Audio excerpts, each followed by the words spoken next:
El veneno más mortífero, dicen, es el que nace de nuestra propia carne y sangre, cuando los hijos que gestamos en nuestro vientre se vuelven nuestros enemigos. No hay sufrimiento comparable a ese en este mundo. Así aprendí, amados míos, que ni el amor maternal más incondicional puede rescatar a un hijo que decide perderse. Buenas tardes a todos, soy la abuelita Cleotilde, y con mis 72 años a cuestas les hablo desde Guadalajara, Jalisco. Pero hoy les relataré una historia que se desarrolló mayormente en mi modesta casa de Nezahualcóyotl, en la zona oriente de la Ciudad de México, una colonia que ha presenciado de todo, desde las humildes viviendas de lámina hasta los edificios actuales. La música de banda resonando en las fiestas de los domingos siempre fue la banda sonora de nuestra comunidad, junto con los pregones de los vendedores ambulantes y el bullicio cotidiano. Antes de empezar mi relato, quiero dar las gracias a todos los que me acompañan en este canal. Si les gusta mi historia, por favor, denle un me gusta. Por favor, suscríbete a este canal y deja un comentario en la sección de abajo, indicando desde dónde estás viendo este vídeo. Puedes escribir el nombre de tu colonia, tu ciudad, o incluso el país desde el que nos estás viendo. Si hay compatriotas mexicanos por ahí, a mi abuelita le da mucha alegría saber que personas de diferentes lugares están escuchando mis historias. Me llena de felicidad, una alegría que no te puedes imaginar. Nací en 1953 en Paracho, un pequeño pueblo en el estado de Michoacán, un lugar donde la vida era difícil pero honrada. Mi padre, don Gerardo, se dedicaba a la agricultura, cultivando diversos productos como maíz, frijol y calabaza. Mi madre, doña María, se encargaba del hogar y vendía antojitos para contribuir a la economía familiar. Éramos una familia humilde, pero nunca sufrimos de hambre. Y lo más importante, éramos felices y permanecíamos unidos. Nuestra casa era modesta con piso de tierra y un techo que goteaba cuando llovía fuerte, pero estaba llena de amor. Mi padre nunca le faltó el respeto a mi madre. Cada noche, sin importar el cansancio, le daba un beso en la frente y agradecía por la comida. Los domingos, cuando el trabajo en el campo se suspendía, mi padre me llevaba a pescar al río, disfrutando del sol y la tranquilidad, o a recoger las jugosas frutas que maduraban en los árboles. Mientras tanto, mi madre, con paciencia y determinación, se dedicaba a enseñarme todos los secretos del hogar, desde la cocina hasta las labores de costura, repitiendo una y otra vez: hija, una mujer debe saber valerse por sí misma. Nunca dependas de nadie, solo de ti misma. Fue en esa humilde casa donde forjé los valores que me acompañan hasta el día de hoy: el respeto a los demás, la honestidad en cada acto, la dedicación al trabajo y la invaluable importancia de la familia. Crecí con el sueño de construir para mis propios hijos un hogar similar, lleno del mismo amor y la misma calidez que recibí de mis padres. A pesar de las dificultades, la vida era sencilla y apacible, hasta que a los 16 años, una sequía implacable arrasó con la cosecha de mi padre, obligándonos a buscar un futuro incierto en la Ciudad de México. Empacamos nuestras escasas pertenencias en 2 maltrechas maletas de cartón y, con el corazón lleno de sueños y el alma asustada, abordamos un autobús repleto. El viaje fue largo y agotador, pero cada kilómetro que nos separaba de la tierra reseca era un paso más hacia la esperanza. En el bullicioso año de 1969, cuando la Ciudad de México se encontraba en plena expansión, con construcciones surgiendo por doquier y una marea constante de nuevos habitantes provenientes de todos los estados de México, llegamos mi familia y yo. El contraste entre la calma de mi mundo interior y el caos de la ciudad era abrumador: el ruido constante, la creciente contaminación y la velocidad de la vida cotidiana. Buscamos refugio en la periferia, en una modesta casa que compartíamos con otra familia que, como nosotros, había migrado en busca de una vida mejor. Mi padre encontró trabajo en una fábrica textil, mientras que mi madre, para subsistir, se empleó como trabajadora doméstica en una adinerada familia que residía en las exclusivas Lomas. Los primeros tiempos fueron duros, la gran ciudad parecía tragarnos, las distancias se hacían largas, los precios elevados y la gente siempre apresurada. Sin embargo, como es inherente a la naturaleza humana, logramos adaptarnos. Yo por mi parte comencé mis estudios en una escuela pública cercana a nuestro hogar y simultáneamente trabajaba a medio tiempo en una panadería. Mi motivación principal era contribuir a la economía familiar, pero sobre todo, ahorrar para cumplir el anhelo más grande de mi madre, adquirir una máquina de coser que le permitiera trabajar desde casa, evitando así la necesidad de realizar un extenuante viaje en 3 autobuses hasta el hogar de sus empleadores. En la panadería, el aroma del pan recién horneado me conducía a Armando. Él era el repartidor, un joven robusto y atractivo que distribuía el pan a las tiendas y pequeños comercios del vecindario. Con su sonrisa fácil y su conversación siempre animada, Armando irradiaba una energía que me cautivó. Él tenía 22 años, yo apenas 17. Me enamoré de su espíritu optimista, una cualidad sorprendente considerando su dura infancia en la colonia. Armando, quien nunca conoció a su padre, fue criado únicamente por su madre, una mujer trabajadora y fuerte. Aunque solo había cursado hasta 4º grado, poseía una inteligencia natural y una habilidad innata para hablar de cualquier tema. En una de nuestras primeras citas me prometió: Cleo, un día te daré una buena vida, no te faltará nada en nuestra casa. Fuimos novios durante 2 años, siempre manteniendo el respeto que mis padres me habían enseñado a exigir. Armando solía venir los domingos a comer a casa, ayudando a mi padre con las reparaciones y trayendo flores sencillas para mi madre. Conquistó a mi familia, tal como había hecho conmigo, ganándoselos con su honestidad, su esfuerzo constante y esa sonrisa suya que irradiaba alegría. Nos casamos en 1972 en una ceremonia humilde en la iglesia de nuestro barrio. No lucí un vestido de novia de diseñador ni celebramos la boda en un gran salón, pero tuve algo invaluable, la aprobación de mis padres y la seguridad de estar unida a un hombre de bien. Nuestra primera vivienda fue un pequeño cuarto en la colonia Nezahualcóyotl, que entonces era mucho menos extensa que en la actualidad. Consistía en una única habitación, separada en 2 áreas, sala y dormitorio por una cortina. El baño era compartido con otras 4 familias, pero era nuestro hogar, nuestro punto de partida. Armando continuaba trabajando como repartidor, mientras yo laboraba como vendedora en una tienda de ropa. Ahorrábamos cada peso con la esperanza de un futuro mejor, confiando en que los buenos tiempos llegarían. En 1973 nació nuestro primer hijo, Marcelo. Fue una felicidad inmensa, un bebé robusto con los ojos idénticos a los de Armando, y según mi madre, la obstinación heredada de mí. Armando, embargado por la emoción, rompió a llorar cuando tuvo a su hijo en brazos por primera vez, jurando ser un padre presente, afectuoso y diferente al que él nunca tuvo. Nuestro hijo va a estudiar, Cleo, repetía mientras balanceaba al bebé. Será doctor, ingeniero, lo que él desee. No tendrá que madrugar a las 4 de la mañana para repartir pan, como le tocó a su padre. El segundo hijo, Alejandro, llegó en 1975, seguido por Vicente en 1977, Fabián en 1979 y Carlos Eduardo en 1981. 5 hijos, uno tras otro, llenando la casa de risas, de vida y de esperanza. Con cada nacimiento agrandábamos la pequeña vivienda, construyendo una habitación más, mejorando todo lo posible. Armando consiguió un empleo mejor en una fábrica de cigarros, trabajando muchas horas, pero ganando un poco más de dinero. Yo por mi parte dejé mi trabajo fuera de casa para dedicarme a cuidar de los niños, aunque seguía cosiendo en casa para los vecinos, haciendo pequeños arreglos. En el año 1984, cuando dábamos por sentado que nuestra familia ya estaba completa, me enteré de que esperaba un nuevo bebé. A los 31 años, después de haber tenido 5 hijos varones, llegó al fin nuestra esperada princesita Cristina. Ella fue la única niña, la más pequeña y la consentida de su padre, quien ya mostraba las canas en las sienes, producto del arduo trabajo que había realizado para sustentar a nuestra numerosa familia.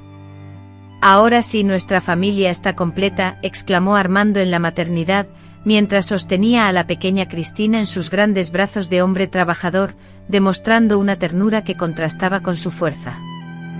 Dios nos ha dado 5 soldados y una princesa. ¿Qué más podríamos desear?, agregó emocionado. Con el paso del tiempo la vida siguió su curso, y entre las dificultades y alegrías propias de cualquier familia humilde de la periferia, los niños crecieron fuertes, inteligentes, y siempre unidos, formando una verdadera hermandad. Armando se esforzaba cada vez más en su trabajo, aceptando horas extras y pequeños trabajos los fines de semana, haciendo cualquier cosa para darles a sus hijos una vida mejor que la que él había tenido. Desde uniformes escolares nuevos y material escolar completo, hasta, en ocasiones especiales, un juguete. Mis padres, ya mayores, seguían siendo el pilar de nuestros valores familiares. Cada domingo nos visitaban para comer, trayendo consigo dulces caseros para los nietos y relatos del pueblo para hacer más amenas las tardes. Fue gracias a ellos que aprendí a criar a mis hijos con amor, pero también estableciendo límites claros. Un hijo sin reglas se convierte en un problema, Cleo, repetía mi padre. El amor no es solo abrazos y besos, también es enseñar lo que está bien y lo que no. Seguimos su consejo al pie de la letra y nuestros hijos crecieron sabiendo la importancia de ayudar en casa, estudiar con dedicación y respetar a los mayores. Además, todos juntos íbamos a la iglesia los domingos. Participábamos activamente en las celebraciones y eventos de nuestro barrio, preservando esa sensación de unidad familiar que había sido fundamental en mi propia infancia y adolescencia. Sin embargo, la vida en las colonias populares de la Ciudad de México durante las décadas de 1980 y 1990 era cualquier cosa menos sencilla. La violencia se intensificaba día a día, las drogas empezaban a controlar las calles y el crimen organizado se extendía silenciosamente por nuestras comunidades. A pesar de nuestros esfuerzos por proteger a nuestros hijos, la realidad que los rodeaba era desafiante, atractiva y sumamente peligrosa. Los primeros indicios de problemas serios surgieron cuando Marcelo, nuestro hijo mayor, entró en la adolescencia. De pronto aquel chico aplicado y obediente comenzó a ausentarse de la escuela, a regresar tarde a casa y a contestar con creciente agresividad. Nos esforzamos por dialogar con él, por comprender qué le sucedía, pero se retraía cada vez más en sí mismo. Es solo una etapa, me decía Armando, mi esposo, intentando calmar mi preocupación. Todos los muchachos atraviesan por esto. Ya verás que pronto mejorará. Pero no mejoró y lo peor de todo, Alejandro, 2 años menor, empezó a imitar los mismos comportamientos de su hermano mayor. Pronto Vicente también sucumbiría. Como un efecto dominó fatal, cada uno se unía a una senda que nos resultaba incomprensible. En 1992, recibí la noticia que destrozó mi mundo: mi padre había muerto repentinamente de un infarto. Se encontraba trabajando en la pequeña huerta que cultivaba en el jardín, cuando se desplomó, sin posibilidad de recibir ayuda. Mi madre, devastada por la pérdida de su compañero de casi 50 años, no pudo soportar la tristeza. Apenas 3 meses después, ella también falleció, dejando un vacío insondable en mi vida. La muerte de mis padres representó un punto de inflexión absoluto. Además del inmenso dolor de perderlos, sentí como si hubiera perdido mi guía moral, mi refugio seguro. Armando intentaba consolarme, mantenerse fuerte por ambos, pero yo leía en su mirada el mismo temor que me consumía. Estábamos perdiendo a nuestros hijos, sin saber cómo recuperarlos, porque la verdad que nos negábamos a aceptar era que Marcelo, Alejandro y Vicente ya no eran los niños que habíamos criado. A los 19, 17 y 15 años, los muchachos se encontraban enredados en malas amistades, faltaban a clases y volvían a casa a horas intempestivas. Fabián y Carlos Eduardo, que aún no eran adolescentes, empezaban a emular a sus hermanos mayores, seducidos por la libertad y el respeto que estos parecían obtener en la calle. Armando, tenemos que hacer algo, supliqué una noche luego de que Marcelo, con olor a alcohol, llegara a casa a las 3 de la mañana. Estamos perdiendo a nuestros hijos. Mi marido, exhausto tras una jornada laboral de 18 horas, suspiró y se frotó el rostro. ¿Qué quieres que haga, Cleo? Me estoy matando en la fábrica para darles lo que necesitan. No puedo estar en casa todo el tiempo para vigilarlos. No se trata de vigilarlos, sino de salvarlos. Me aterra lo que les pueda ocurrir si siguen por ese camino. Armando con seriedad intentó dialogar, imponer castigos e incluso, cuando la situación lo ameritaba, propinarles correazos a los más pequeños. Pero ya era inútil. Nuestros 3 hijos mayores, Marcelo, Alejandro y Vicente, estaban profundamente enredados en actividades delictivas en el barrio. Supimos más tarde que Marcelo, con solo 16 años, se había convertido en transportista de droga para los narcotraficantes. Alejandro siguió sus pasos, inmerso en el mismo mundo. Poco después, Vicente comenzó robando objetos de poco valor y rápidamente escaló a los asaltos a mano armada. El dinero ilícito comenzó a fluir a nuestro hogar. De pronto aparecían con zapatillas de marca, ropa costosa y en ocasiones, incluso con electrodomésticos nuevos. Lo gané en una apuesta, mamá, decían. Fue una promoción en la tienda, papá, mentían. Un amigo me lo regaló porque ya no lo quería, inventaban. Eran mentiras que contaban con tanta facilidad, mentiras que en la desesperación y la impotencia, a veces fingíamos creer. Fabián y Carlos Eduardo, al ver a sus hermanos mayores exhibiendo dinero, ganándose el respeto en las calles y gozando de una aparente libertad, fueron succionados por el mismo abismo. A los 13 y 11 años, respectivamente, ya faltaban a clases con frecuencia, pasando el tiempo en las esquinas con los amigos de sus hermanos, aprendiendo todo lo que no debían. Solo Cristina, nuestra hija menor, parecía ajena a la atmósfera sombría que nos envolvía. Quizás su corta edad la protegía, o tal vez percibía el dolor que se reflejaba en mi mirada tras cada decepción con sus hermanos.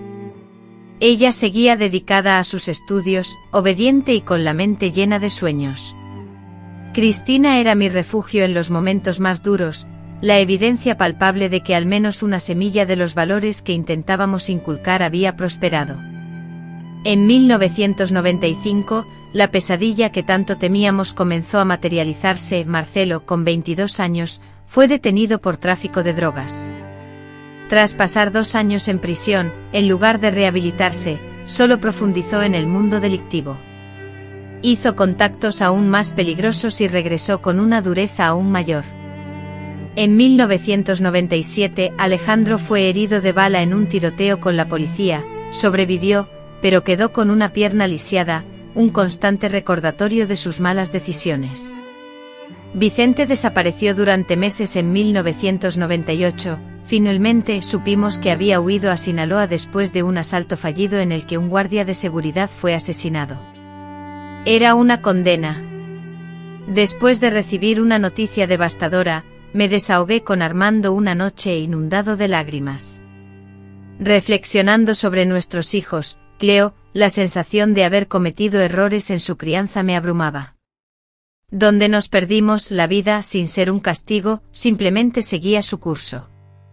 Les habíamos brindado amor incondicional, educación y un buen ejemplo, pero llega un momento en que cada uno decide su propio destino. Aunque sabíamos que no debíamos sentirnos culpables, yo sentía el peso de esa carga. ¿Cómo podría evitarlo? Eran mis hijos, mi propia carne y sangre, mi responsabilidad. Cada mala decisión que tomaban se clavaba en mi corazón de madre como una puñalada dolorosa. Y lo peor, lo que estaba por venir, aún lo ignoraba. En 1999, justo cuando creíamos haber tocado fondo, el destino nos demostró que siempre existía un abismo más profundo. Fabián y Carlos Eduardo, ya profundamente enredados en el mundo del crimen, cayeron en el consumo de drogas duras. Ya no era solo marihuana o alcohol, ahora era cocaína, cristal, sustancias que transformaban a mis muchachos en completos desconocidos dentro de nuestro hogar. En ciertas ocasiones divisaba a Carlos Eduardo, mi hijo menor entre los varones, quien ahora contaba con 18 años, acurrucado y tembloroso en algún rincón de la casa, empapado en sudor frío, suplicando desesperadamente por dinero para adquirir más de esa sustancia venenosa que lo estaba destruyendo desde adentro.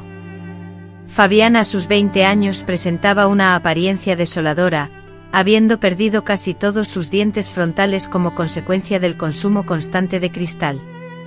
Sus ojos, que antaño eran vivaces y llenos de brillo, ahora se mostraban apagados, ausentes, como si estuvieran perdidos en un mundo al que yo, como madre, no podía acceder. Armando, quien siempre fue el pilar de la familia, el hombre fuerte, comenzó a deteriorarse paulatinamente. El trabajo agotador, las preocupaciones constantes, el dolor inmenso de ver a sus hijos autodestruirse, todo ello contribuyó a minar su salud física y emocional, manifestándose en problemas cardíacos, hipertensión y una tos persistente, secuela de décadas de inhalación de productos químicos en la fábrica de cigarros. Y en medio de esta tormenta familiar, Cristina, nuestra pequeña princesa, ahora con 15 años, se esforzaba por mantener la normalidad, estudiando con ahínco, soñando con ser enfermera y colaborando en las tareas del hogar. Ella era la luz que iluminaba nuestros días, cada vez más oscuros. Armando y yo vivíamos por ella, nuestra hija, para protegerla y asegurarnos de que al menos uno de nuestros hijos pudiera tener un futuro diferente. Algún día todo esto terminará, mamá, me decía, mientras me ayudaba a preparar la cena en las raras ocasiones en que lográbamos reunir a la familia alrededor de la mesa. Los muchachos comprenderán que ese camino no conduce a nada bueno. Tengo fe. Su fe era mi sostén. La fe y el amor de mi Armando, que a pesar de su enfermedad y cansancio, nunca abandonó a nuestra familia, nunca se rindió con nuestros hijos, incluso cuando ellos parecían haber renunciado a sí mismos. Pero el destino, mis queridos, a veces tiene planes que socavan hasta la fe más inquebrantable. Y fue una noche de septiembre del año 2000, una noche que parecía idéntica a tantas otras en nuestra ruidosa colonia, cuando la pesadilla que jamás imaginé posible, ni siquiera en mis peores sueños, se hizo realidad. En una noche que marcaría un antes y un después en mi vida, redefiniendo los conceptos de familia, amor y confianza, descubrí una verdad dolorosa: a veces el enemigo más peligroso no es un desconocido en la calle, sino alguien que comparte tu hogar, tu sangre y a quien un día abrazaste con la esperanza de que se convirtiera en un hombre de bien. Comencé a cuestionarme si el amor de madre, ese sentimiento incondicional que nace con el primer llanto de un hijo, tiene límites, si puede transformarse en miedo, decepción y un vacío incolmable. Fue al descubrir ese límite que comprendí que a pesar de todo el amor que uno pueda dar, no todos los hijos siguen el camino que soñamos. El año 2000 fue el momento en que vi a mis hijos cambiar radicalmente. Marcelo, mi hijo mayor de 27 años, había regresado de la cárcel hacía poco, y aunque muchos afirman que la prisión rehabilita, en mi caso, la experiencia fue muy diferente. Después de entrar en la vida delictiva, mi hijo se transformó radicalmente. Un ladrón simple se convirtió en un bandido peligroso con conexiones en el bajo mundo, con ideas criminales aún peores y una mirada llena de un odio desconocido. Recuerdo que antes de su arresto, a pesar de sus errores, todavía me dedicaba una sonrisa y, en ocasiones especiales, me llamaba mamacita con cariño. Pero al salir de la cárcel, era como si un extraño habitara mi hogar. Alejandro, mi segundo hijo a sus 25 años, arrastraba una pierna herida por un balazo que nunca sanó por completo, cojeando con dolor constante. Usaba esta condición como pretexto para sumergirse en las drogas. Es para el dolor, mamá, me decía cuando descubría las pipas de cristal ocultas en su habitación, como si existiera un dolor mayor que ver a un hijo autodestruirse sin poder hacer nada. Vicente, con 23 años, tras su huida a Sinaloa, regresó aún más peligroso. Siempre fue el más astuto de mis 5 hijos. En la escuela, cuando aún asistía, los maestros reconocían su potencial para lograr cualquier cosa que se propusiera. Desvió su inteligencia hacia actividades ilícitas, convirtiéndose en el líder de la banda, el cerebro detrás de los robos y quien establecía vínculos con organizaciones criminales más grandes. Fabián y Carlos Eduardo, de 21 y 19 años respectivamente, estaban sumidos en las drogas, sin poder pasar un día sin consumir. Vendían cualquier cosa que encontraban en casa, desde un radio reloj hasta las ollas de la cocina. Un día sorprendí a Carlos Eduardo intentando arrancar los cables de cobre de la pared para venderlos en un depósito de chatarra, lo cual me partió el corazón. Mi esposo Armando trabajaba cada vez más, saliendo antes del amanecer y regresando cuando todos dormíamos. Suponía que era su forma de evadir una realidad que no sabíamos cómo modificar. La fábrica le consumía toda su energía, pero creo que prefería el agotamiento físico al sufrimiento de ver a nuestros hijos destruirse uno a uno. Solo Cristina, nuestra hija menor de 16 años, nos mantenía con esperanza, pues era estudiosa, respetuosa y soñadora. Ella soñaba con ser enfermera, con dedicarse al cuidado de los enfermos, con dejar una huella positiva en el mundo.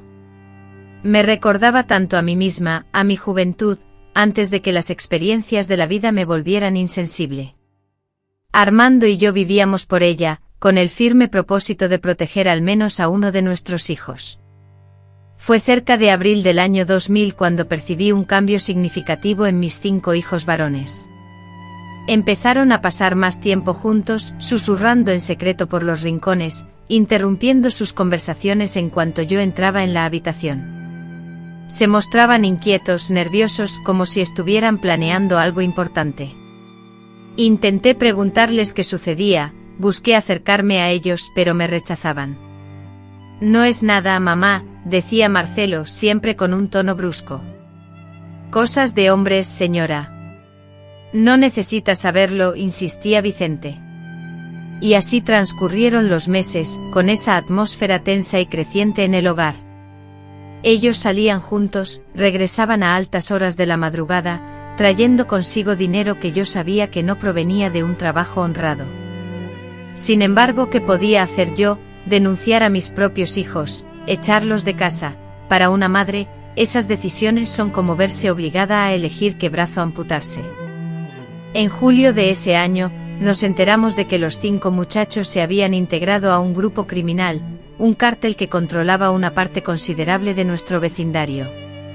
Ya no eran simples ladrones ni vendedores de droga al por menor que operaban en las esquinas.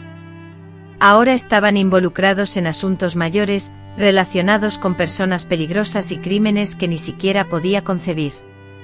Un vecino, don Antonio, a quien mis hijos siempre consideraron como un tío, vino a verme visiblemente preocupado. Doña Cleo, sus hijos están metidos con la gente de los Botas. Es gente que no perdona, no juega. O la señora los saca de ese camino o va a terminar llorando por ellos, en un cajón cerrado, me advirtió. Después de esa advertencia, pasé toda la noche llorando. Armando intentó hablar con ellos, primero individualmente, luego con los 5 juntos. Pero fue inútil. Ellos se burlaban de nuestra preocupación. Decían que estaban progresando en la vida, que pronto veríamos de qué se trataba. Pero ¿qué clase de vida era esa que solo los arrastraba más profundamente al abismo? Agosto llegó con un calor asfixiante y noticias cada vez más terribles. Hubo una masacre en el vecindario de al lado, 5 jóvenes ejecutados. Los rumores susurraban que nuestros hijos estaban involucrados en algo turbio. Nunca pude confirmar nada, ni siquiera quise hacerlo. Hay cosas que una madre prefiere no saber, verdades que preferiría ignorar. La casa, que antes resonaba con la alegría, las risas y los sueños de la familia, ahora se sentía como un terreno peligroso, lleno de trampas ocultas. Cristina y yo nos movíamos con cautela, pisando con cuidado, temiendo decir algo que pudiera desencadenar una pelea, una explosión. Armando se dedicaba aún más al trabajo, llegando a hacer turnos de 18 horas en la fábrica, como queriendo escapar de la realidad. Yo lo entendía, lo sabía. No lo culpaba, porque a veces yo también sentía la necesidad de huir. En septiembre la situación se agravó. Los chicos empezaron a traer amigos a casa, hombres con miradas amenazantes, con armas escondidas bajo la ropa. Convirtieron el cuarto trasero en una especie de escondite, un cuartel general donde se encerraban durante horas, saliendo solo para comer o para sus actividades nocturnas. Mamá, estoy ganando respeto en la colonia, me dijo Alejandro una tarde, exhibiendo orgulloso una gruesa cadena de oro que acababa de comprar. Pronto podré ofrecerle una vivienda más digna a toda la familia, sacándolos de este lugar. Sin embargo, ¿cómo explicarle a Armando que esa casa, mejor que pretendía, comprada con dinero manchado de sangre, no me hacía feliz? Prefería 1000 veces nuestra modesta pero honrada casita, a un palacio erigido sobre la miseria de otros. La atmósfera en casa se volvía más tensa cada día. Los muchachos cada vez más, bebían y consumían drogas sin disimulo, mostrando una total falta de respeto por las normas y por los demás. Cristina, aterrada por la llegada de ese grupo, empezó a dormir en mi habitación para no estar sola. Armando y yo discutíamos con frecuencia, desesperados, sin saber qué hacer para salvar lo que quedaba de nuestra familia. Necesitamos irnos de aquí, me decía él, tomamos a Cristina y empezamos de nuevo en otro lugar, abandonando a nuestros hijos. Yo, aferrada aún a la tonta esperanza de una madre, respondía, todavía pueden cambiar, Armando, tengo fe. Fe. Esa pequeña palabra de 3 letras, tan significativa para mí, era lo que me daba fuerzas para levantarme cada mañana.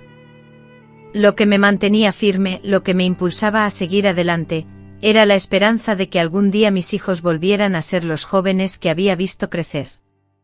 Asistía a la iglesia cada domingo, encendía velas con fervor, formulaba promesas y oraba hasta quedar afónica, pero parecía que Dios se había alejado de nuestra familia.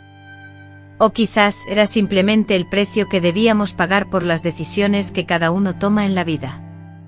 Recuerdo con claridad la noche en que todo cambió para siempre, como si fuera ayer. Era viernes 22 de septiembre del año 2000. Armando, mi esposo, había salido para su turno nocturno en la fábrica, como hacía 3 veces a la semana. Cristina, nuestra hija, estaba en casa de una amiga, haciendo tareas escolares, y agradezco a Dios por ello, ya que así se salvó de lo que ocurrió después. Yo sola en casa, estaba lavando los platos de la cena cuando escuché el portón de entrada golpeando con fuerza. Por el sonido de los pasos pesados y las risas escandalosas, reconocí a mis 5 hijos regresando. Estaban más ebrios de lo habitual, hablando a gritos y profiriendo insultos. El sonido de botellas estrellándose contra algo resonaba en mis oídos, mientras un olor penetrante a tequila y marihuana se apoderaba de la casa. ¿Dónde está el viejo?, gritó Marcelo, tambaleándose al entrar en la cocina. Sus ojos, inyectados en sangre y con pupilas dilatadas, revelaban un estado alterado que iba más allá del alcohol. Lo supe al instante. Está trabajando como siempre, respondí, sin dejar de lavar los platos y evitando mirarlo a los ojos. Había aprendido que era mejor no enfrentarlos en esos estados. Y la princesita, la consentida de mamá, comenzó Alejandro, riendo de una manera extraña que me erizó la piel. Está en casa de su amiga, haciendo la tarea. Ya debe volver, mentí con la esperanza de proteger a Cristina, de mantenerla a salvo de aquella atmósfera opresiva. Los 5 hombres rodearon la cocina, acercándose a mí de una manera que nunca antes habían hecho. Un miedo desconocido se apoderó de mí, un miedo diferente a cualquier otro que hubiese sentido. No era el miedo por lo que pudieran hacerle a otros, sino por lo que podrían hacerme a mí, a su propia madre. Vicente, tomando un cuchillo del fregadero y haciéndolo girar entre sus dedos, preguntó con tono cansado, ¿no se cansa, mamá, de esta farsa de fingir que somos una familia normal, con un padre trabajador honrado y usted, una ama de casa dedicada, cuando todo es una mentira? Intentando mantener la calma a pesar del palpitar acelerado de mi corazón, respondí con voz suave, no sé de qué estás hablando, hijo. Somos una familia, sí. Fabián, con una risa burlona, interrumpió. ¿Qué familia? La que el señor Armando le metió en la cabeza, la de la casita con cerca blanca, los hijos estudiosos, todo bonito. Despierte, mamá. Mire dónde vivimos, mire en qué nos hemos convertido. Carlos Eduardo, el menor de los 5 pero con la mirada más furiosa en ese momento, me acusó, la culpa es suya y de ese viejo que solo sabe trabajar y quejarse. No nos dieron nada, nada. Tuvimos que buscarnos la vida.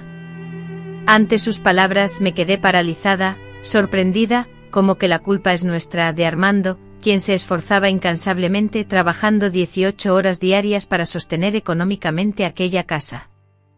De mí, que me partía en 1000 pedazos para criar con decoro a 6 hijos, haciendo malabares con lo que teníamos, y que había sacrificado mis anhelos personales para dedicarme por completo a la maternidad.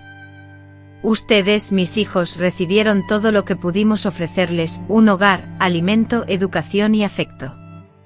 Lo dije con la voz entrecortada por la indignación, enumerando cada uno de esos dones esenciales. Si ahora han tomado este rumbo fue por su propia voluntad, no por alguna falta nuestra. Fue entonces cuando Marcelo, el mayor de mis hijos, golpeó la mesa con tanta fuerza que los platos saltaron. Cállate, ya no soporto más este cuento de amor, de familia, de elecciones. La vida es dura, mamá. No hay lugar para sueños tontos. En ese instante, por primera vez, sentí que no reconocía a mi hijo. Ya no era el bebé que amamanté, el niño que guié en sus primeros pasos, el adolescente que, a pesar de las dificultades, aún dejaba vislumbrar la bondad que albergaba en su corazón. Ahora ante mí se erigía un extraño con la mirada llena de odio, la voz cargada de desprecio y una violencia interna que parecía a punto de estallar. Las siguientes horas fueron un infierno que lucho por olvidar cada día. Un evento tan espantoso, tan lacerante, tan surrealista, que a veces me cuestiono si realmente sucedió o si fue una pesadilla horripilante de la que nunca pude escapar. Ellos, mis hijos, habían dejado de serlo. Eran 5 seres consumidos por el alcohol, la droga y un odio acumulado durante años. Yo, a mis 47 años, madre de 6 hijos, quien había dedicado su vida a criarlos y amarlos, me vi convertida en el centro de una violencia que nunca imaginé experimentar en mi hogar, a manos de aquellos a quienes di a luz. Grité e intenté escapar, les supliqué que pararan, que recordaran quiénes eran, quién era yo, pero fue como hablarle a muros de piedra, muros que se cerraban sobre mí, asfixiándome, destrozándome de una forma que ninguna madre debería sufrir jamás. Tras concluir su acción, abandonaron la casa con risas ligeras, como si nada trascendente hubiera ocurrido, como si no hubieran perpetrado el acto más atroz. Yo, en cambio, permanecí inmóvil en el suelo de la cocina, rodeada de los fragmentos de la vajilla rota y de los pedazos de mi propio orgullo, destrozado e incapaz de asimilar lo acontecido. Ignoro cuánto tiempo transcurrió en ese estado, quizás minutos, tal vez horas. El tiempo se desvanece cuando el universo se desmorona de esa manera. Solo recuerdo que en algún momento, reuní las fuerzas necesarias para arrastrarme hasta el baño, con la intención de lavar lo que era inlavable, de ocultar las huellas imborrables. Cristina llegó antes que Armando, bendito sea. En cuanto me vio, comprendió de inmediato la gravedad de la situación, no necesité articular palabra. Ella me ayudó a asearme, a cambiarme de ropa, a reposar en la cama. A pesar de sus 16 años, asumió en ese instante el rol de madre, cuidándome con una madurez que me desgarraba el alma. Fui yo quien, con la voz casi inaudible y sentada en la orilla de la cama, con mis dedos entrelazados a los tuyos, te pregunté, fueron ellos, ¿verdad, mamá? No pude articular palabra alguna. Únicamente me limité a dejar que las lágrimas fluyeran libremente por mis mejillas. Mamá comprendió mi silencio y suspiró, debemos contárselo a papá. Necesitamos ir a la policía. Ante la sola idea, la angustia me invadió y negué con la cabeza, presa del pánico. ¿Cómo podría confesarle a mi esposo que sus propios hijos habían cometido semejante atrocidad? ¿Cómo enfrentarme a la idea de denunciarlos ante la ley? ¿Cómo transformar esta pesadilla familiar en un escándalo público? No puedo, hija. Tu padre los matará. Quizás sea lo que merecen, respondió con una frialdad que contrastaba con su rostro aún jovial. Cuando Armando, mi esposo, llegó horas después, intenté aparentar normalidad. Le dije que había sufrido una caída, que me dolía la cabeza y que necesitaba descansar, pero él me conocía demasiado bien. Era capaz de leer entre las líneas de mi silencio. ¿Qué te hicieron, Cleo?, preguntó, sentándose a mi lado en la cama. Sus ojos, fatigados por el trabajo, se mostraron repentinamente alertas y preocupados. No pude articular palabra. Cómo describir el horror que había presenciado, cómo hacer comprender a mi esposo, padre de aquellos hombres, la monstruosidad que habían perpetrado. Fue Cristina, con una valentía que desconocía, quien tomó la palabra. Relató lo que había descubierto al llegar, mi estado de shock, las conclusiones inevitables. Armando escuchó en silencio, su rostro se iba endureciendo con cada frase, sus manos se cerraban en puños, las venas de su cuello se marcaban por una furia que nunca antes había visto en él. No lo creo, dijo finalmente con voz baja y controlada, pero rebosante de una ira contenida. No puedo creer que mis propios hijos. No, esto no puede ser verdad. Comprendí su negación, era más sencillo pensar que yo había imaginado todo, que estaba confundida, que había sido otra cosa, antes que aceptar que aquellos que compartían su nombre, su sangre, fueran capaces de semejante atrocidad. Papá, insistió Cristina, mírala, mira los moretones. ¿Crees que mamá inventaría algo así? Armando me miró fijando sus ojos en mí. Percibió las cicatrices que yo había intentado ocultar. Contempló el pánico reflejado en mi mirada. Fue testigo de la verdad que ni yo mismo deseaba afrontar, y algo en su interior se rompió. Presencié ese quiebre. Vi el instante preciso en que el hombre bondadoso, trabajador y paciente que había conocido durante casi 30 años, mutó en otra persona. Voy a matarlos, pronunció con simpleza, incorporándose. Voy a matarlos, uno por uno. Supliqué aferrando su brazo. Armando, no. Esto no solucionará nada, solo empeorará las cosas. ¿Y qué propones? Que hagamos como si nada hubiera sucedido, que los recibamos con los brazos abiertos, después de lo que nos hicieron. Yo no soy ese tipo de hombre, Cleo. Hay ofensas imperdonables. Esa noche no conciliamos el sueño. Armando permaneció inmóvil en la sala, con el machete que empleaba para limpiar el jardín en sus manos, aguardando.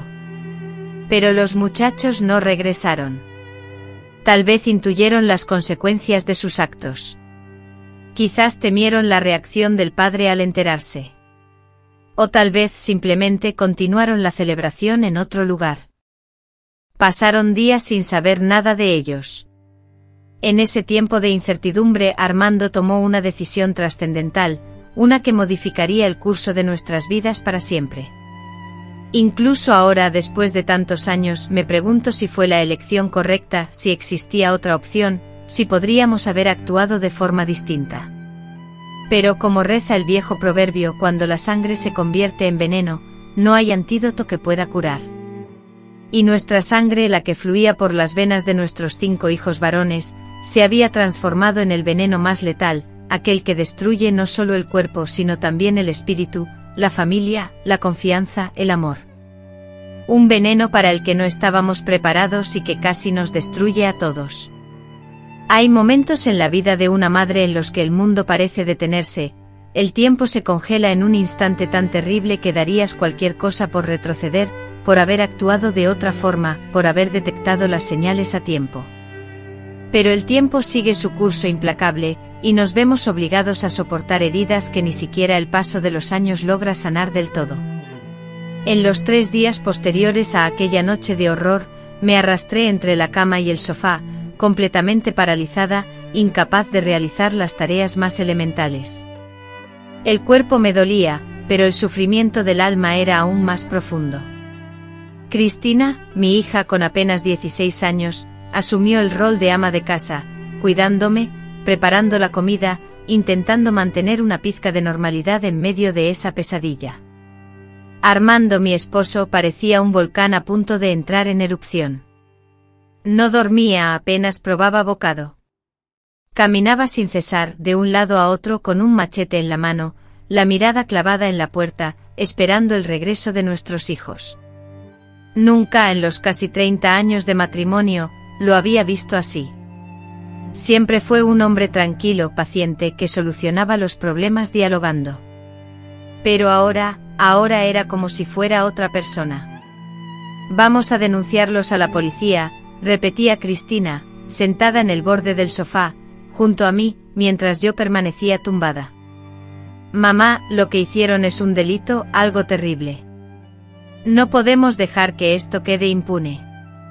Negué con la cabeza, incapaz de siquiera concebir la idea de denunciar a mis propios hijos.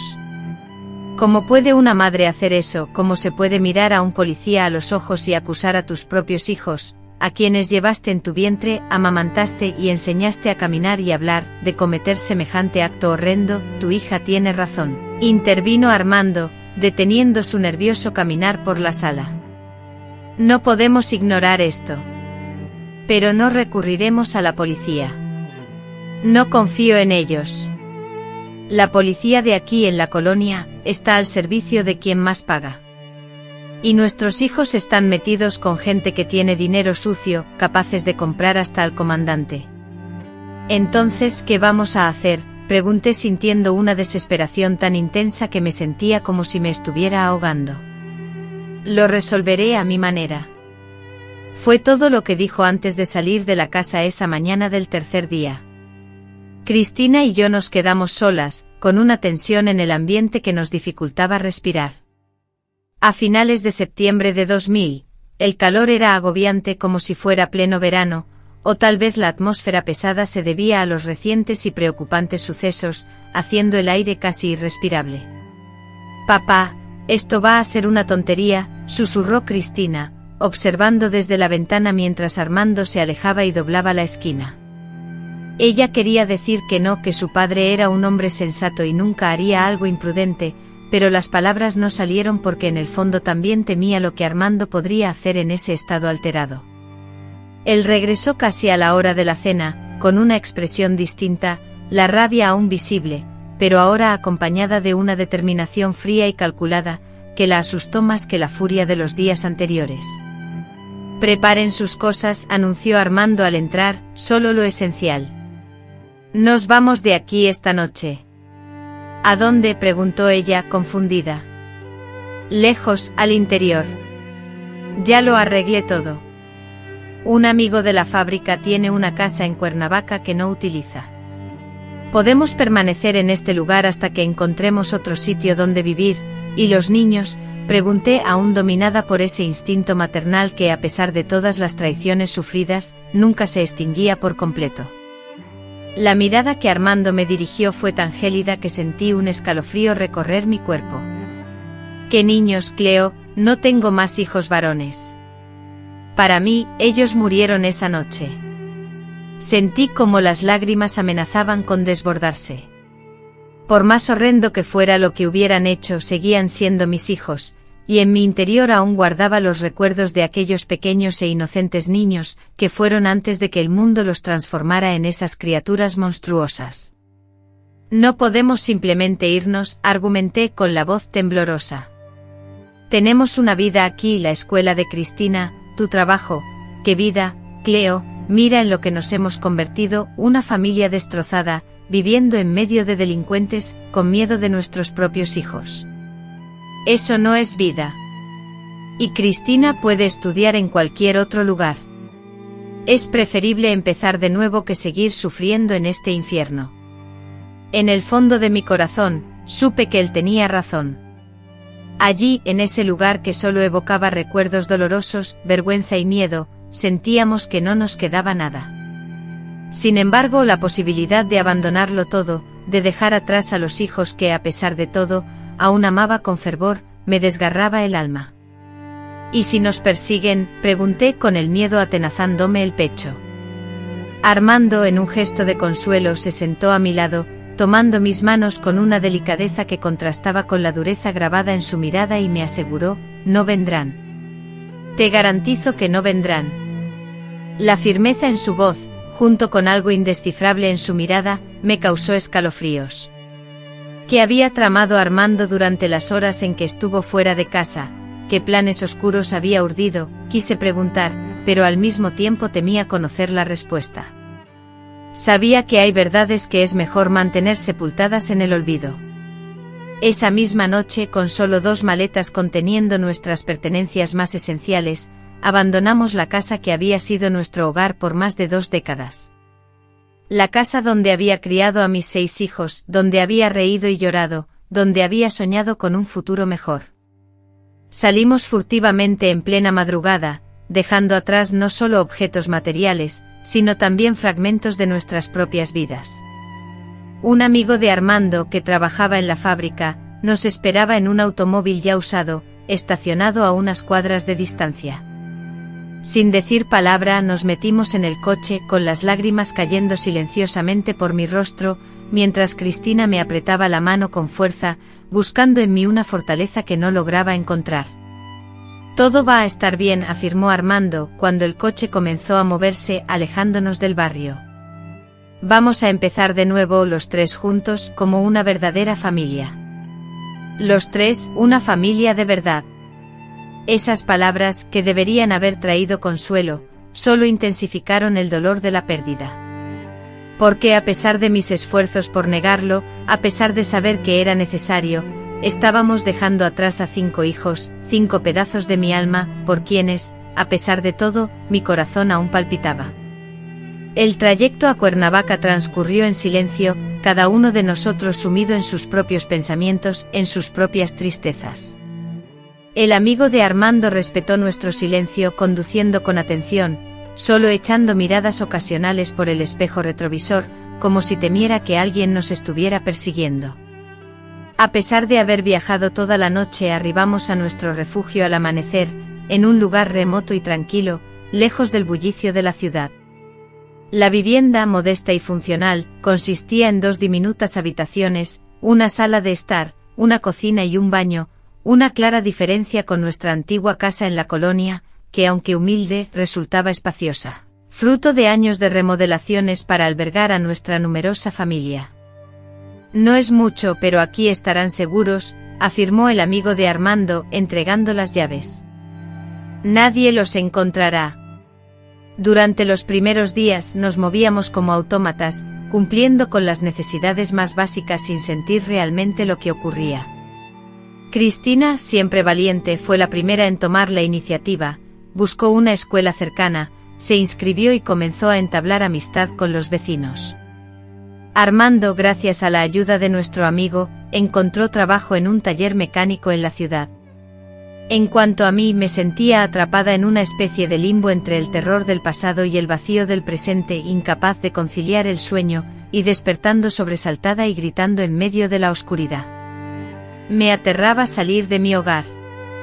Los médicos diagnosticaban estrés postraumático, pero yo lo percibía como un infierno personal y constante. Armando, a su manera, intentaba aliviar mi tormento.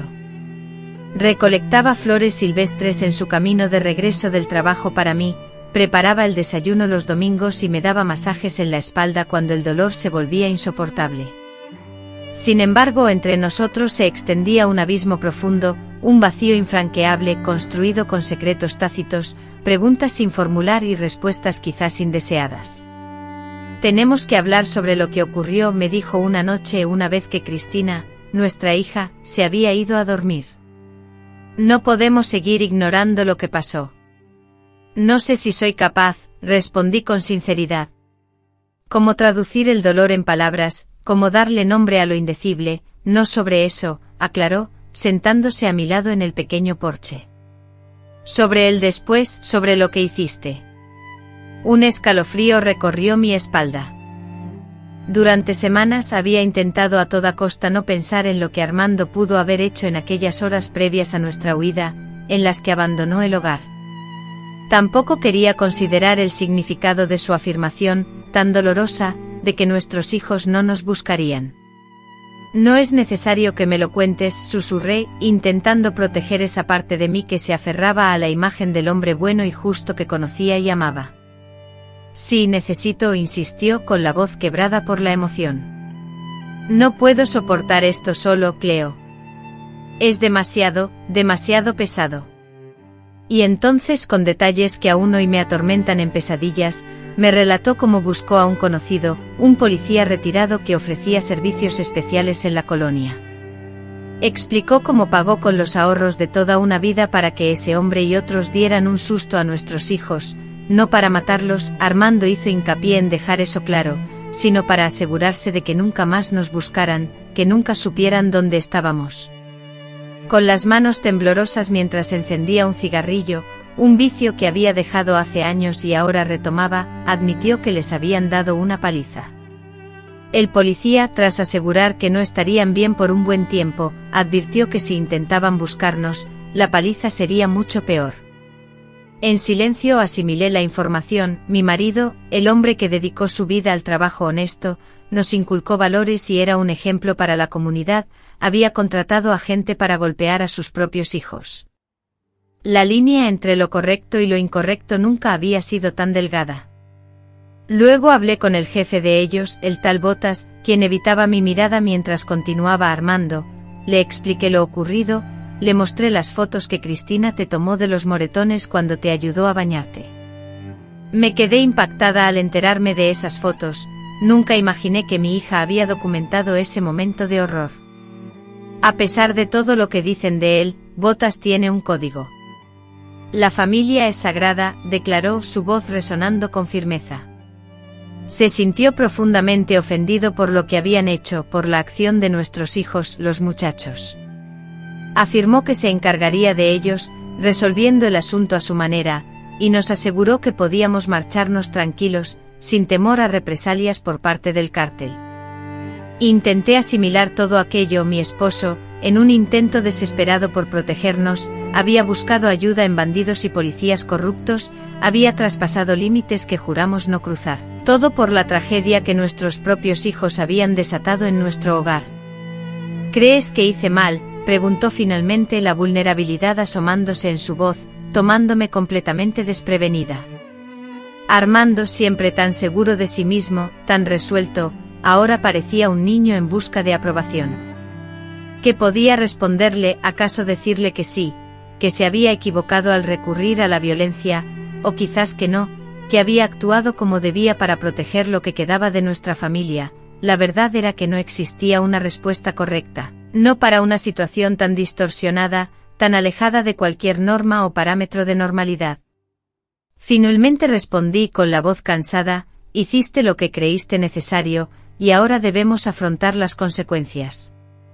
Él asintió, visiblemente aliviado tras compartir la carga que llevaba.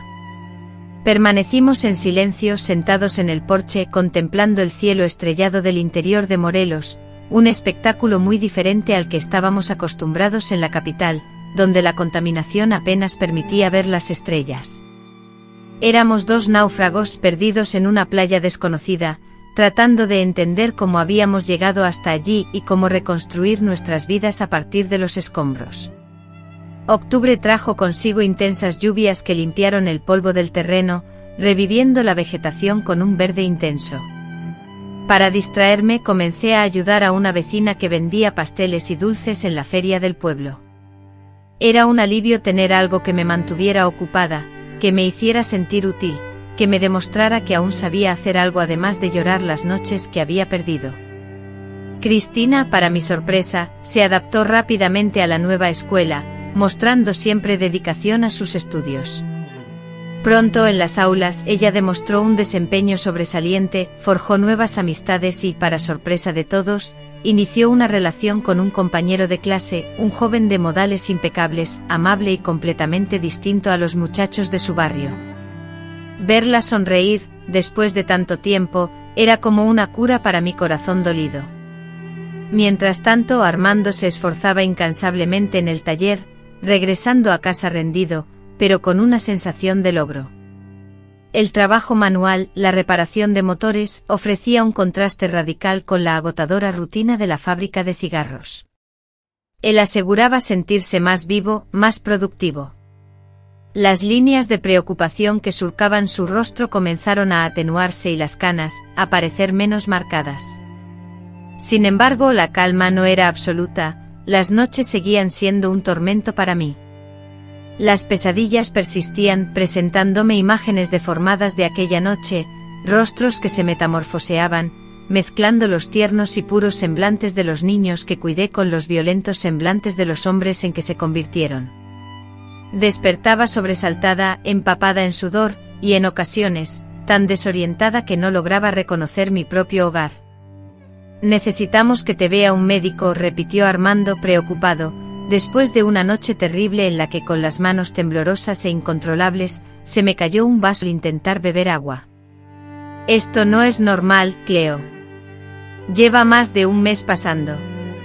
¿Y qué voy a decirle al médico?, pregunté con amargura en la voz. Que fui yo, que mis propios hijos no podía. Fue Cristina, una vez más, quien encontró una solución. Descubrió a una psicóloga en la ciudad, una señora mayor que cobraba precios asequibles. Me agendó una cita sin consultarme y, ese día, simplemente me llevó, sin aceptar negativas. La señora no tiene que contar todo de una vez, dijo la doctora Beatriz en nuestra primera consulta. Era una mujer de unos 60 años, con ojos amables detrás de sus gruesos anteojos. Podemos empezar por donde se sienta cómoda. Y así fue. Semana tras semana, fui desenterrando ese dolor, poniéndolo en palabras por primera vez. Al principio apenas hablaba de la mudanza, de la sensación de desarraigo, del miedo constante. Luego lentamente fui relatando sobre mis hijos, cómo los perdimos a causa de la delincuencia, las drogas y la violencia. Tardé cerca de 3 meses en reunir el valor para hablar de la noche que nos obligó a huir. Cuando por fin pude contarlo, lloré desconsoladamente, creí que me deshidrataría. La doctora Beatriz escuchaba con atención, sin juzgar, sin exagerar su sorpresa, solo mostrando una compasión silenciosa que era exactamente lo que necesitaba. Lo que le ocurrió es algo que ninguna madre debería sufrir, me dijo cuando logré calmarme. Y no existe un manual para afrontar este tipo de trauma, pero puedo prometerle algo, mejorará. No hoy, no mañana, tal vez ni siquiera en los próximos meses, pero mejorará. Anhelaba creerle con todas mis fuerzas. Deseaba creer que algún día despertaría sin ese peso en el pecho, sin esa sensación constante de alerta, sin el miedo que se había convertido en mi sombra inseparable. La Navidad del año 2000 nos encontró en un nuevo hogar, lejos de la comunidad donde habíamos vivido, distanciados de nuestros antiguos vecinos y ahora con 5 hijos. Con nostalgia, revisamos las fotos antiguas que me atreví a llevar conmigo. Para la cena preparamos un menú sencillo: pollo asado, arroz, relleno y el pastel de chocolate que Cristina, mi hija, había aprendido a hornear. Intercambiamos regalos modestos, adquiridos con los escasos ahorros que habíamos logrado.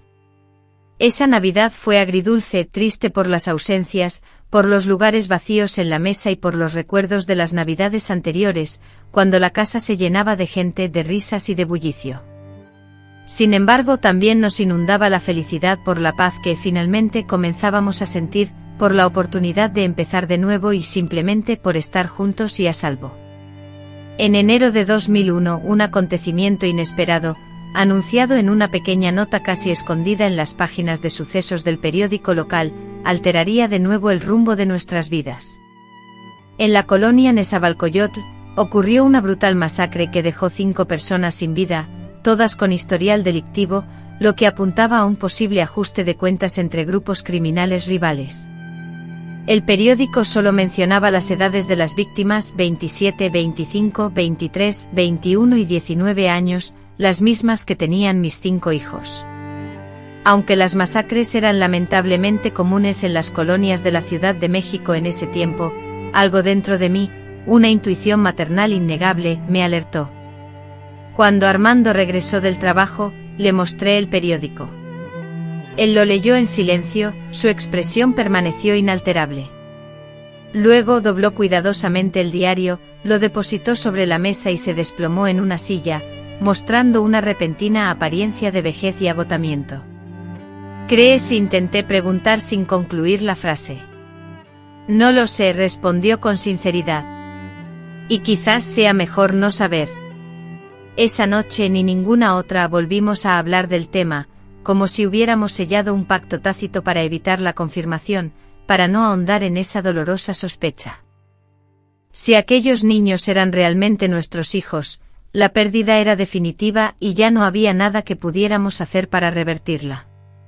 Pero si no lo eran, prefería no aferrarme a la falsa esperanza de que estuvieran vivos en algún lugar, posiblemente buscándonos con intenciones que me aterraba imaginar.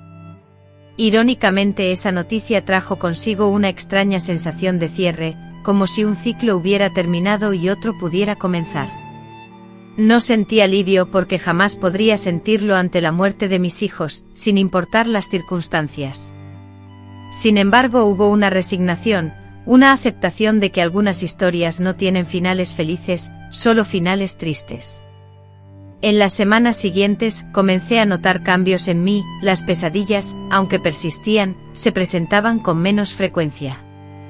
Podía salir de casa sin la constante sensación de ser vigilada, perseguida.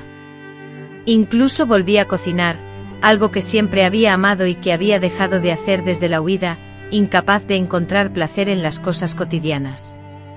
La terapia con la doctora Beatriz, en este momento, no solo se centraba en ayudar a doña Cleo a procesar el trauma vivido, sino también en construir una vida plena y significativa que trascendiera las secuelas del pasado. Usted no es simplemente una víctima, doña Cleo, le repetía constantemente la doctora.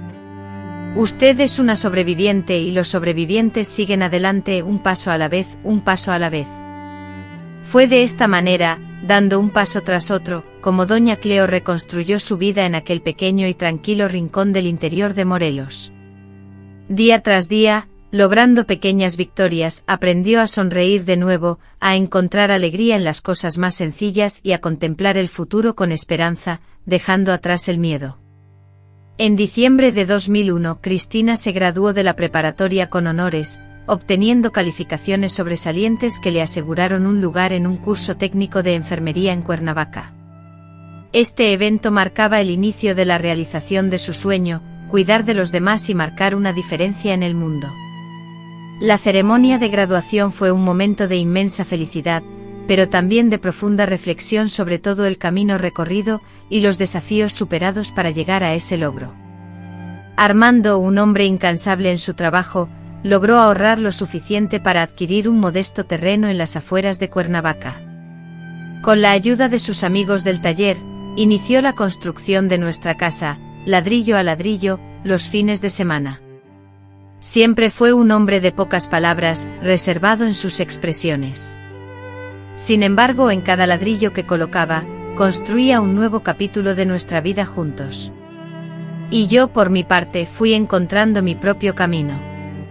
Comencé a vender pasteles y dulces caseros, primero a los vecinos, luego a pequeñas tiendas de la zona. En 2003, con el apoyo de Armando y un pequeño préstamo, abrí una dulcería en el centro de la ciudad. Era un local pequeño con un mostrador, algunas mesas y el aroma a canela y chocolate que siempre me reconfortó, como los dulces de mi abuela. Llamé al lugar Dulces de la Abuelita, aunque aún no era abuela, porque me gustaba la calidez y el sentimiento de hogar que transmitía ese nombre. En ese espacio sagrado, mientras mezclaba ingredientes, daba forma a las masas y vigilaba el horno, descubrí mucho más que una fuente de ingresos, hallé un refugio, un camino hacia la sanación. Entre el aroma de los pasteles recién horneados y la dulzura de las bandejas llenas de pequeños bocados, reconstruí, con paciencia y esfuerzo, a la mujer que había sido. Ya no era la misma, y nunca volvería a serlo, sino una versión fortalecida, llena de sabiduría, que cargaba con cicatrices, pero también con la inquebrantable capacidad de ver la belleza incluso después de la tormenta más destructiva. Porque la vida, amigos míos, es así, a veces nos derriba con una fuerza tal que creemos que no podremos volver a ponernos de pie. A veces nos enfrenta a horrores que parecen insuperables. Pero mientras sigamos respirando, mientras el corazón continúe latiendo, siempre existirá la posibilidad de empezar de nuevo, de transformar incluso la noche más oscura en un nuevo amanecer. Y eso fue precisamente lo que hicimos Armando, Cristina y yo.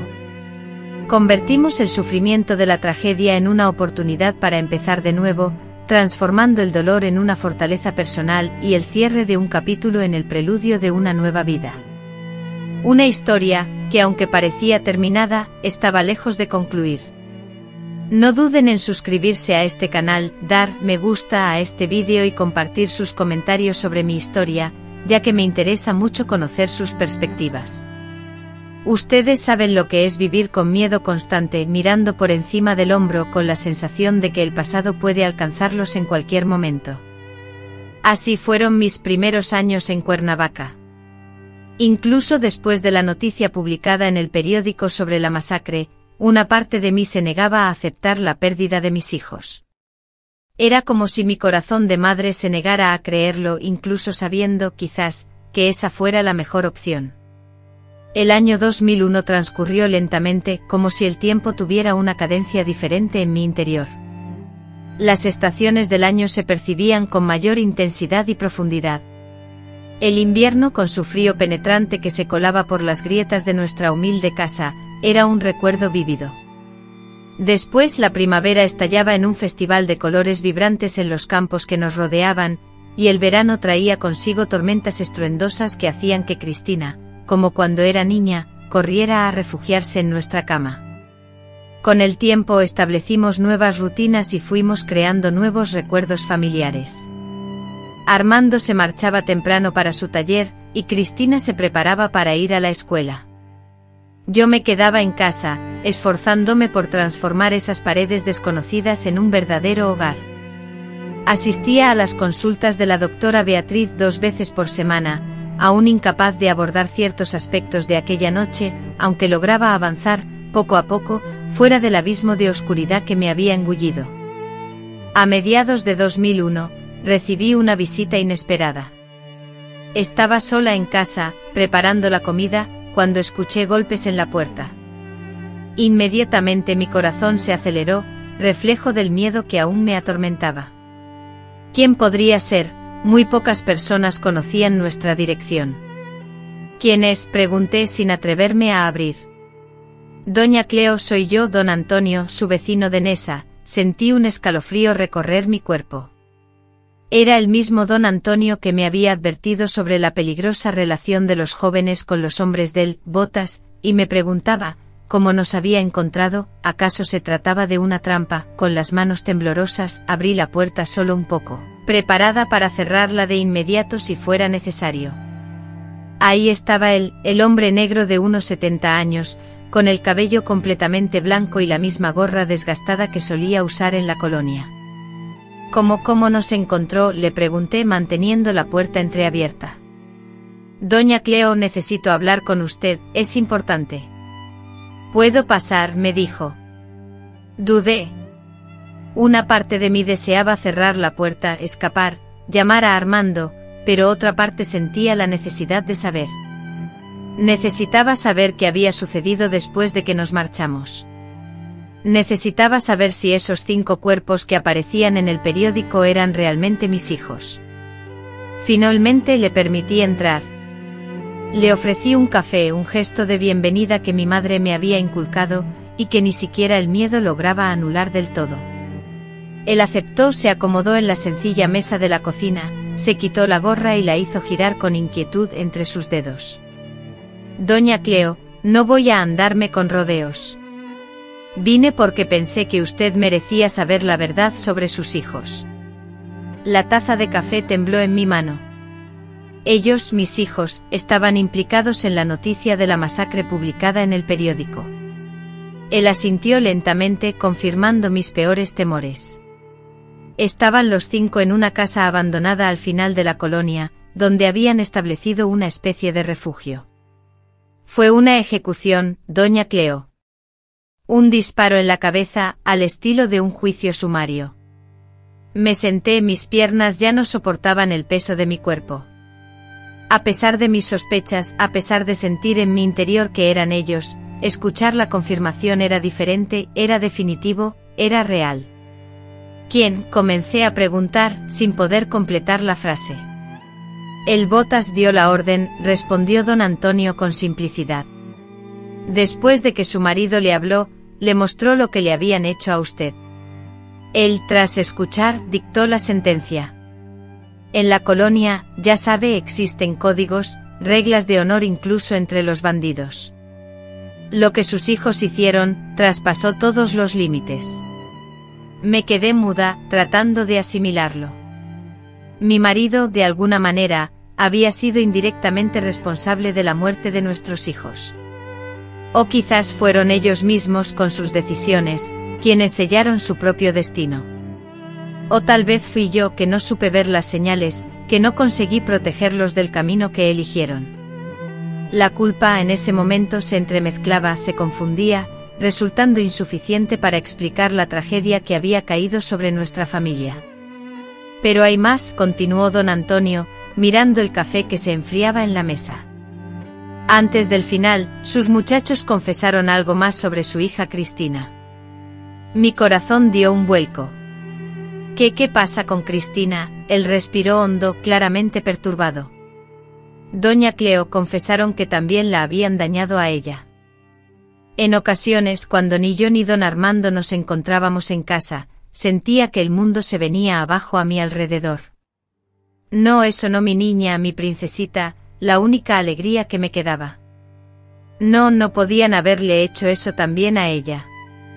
Sería demasiado horrible, demasiado doloroso para soportar. Imposible, susurré aferrándome al borde de la mesa con tanta fuerza que mis nudillos se volvieron blancos. Ella me lo habría dicho. Yo habría notado algo. Las víctimas no siempre hablan, doña Cleo, por vergüenza, por miedo, por no querer hacer daño a quienes aman, sobre todo si son familia, dijo don Antonio con una sabiduría sombría, como si supiera de qué hablaba por experiencia propia. Necesitaba saberlo para poder ayudar a la niña, pensé. Después de que don Antonio se marchó, rehusándose a aceptar dinero para su viaje de regreso, limitándose a decir que nos lo debía, me quedé sentada durante horas en aquella cocina, con sus palabras dando vueltas en mi cabeza. Cristina, mi niña, llevando un secreto tan espantoso, tan desgarrador, completamente sola, protegiéndome a mí, cuando la que debería protegerla soy yo.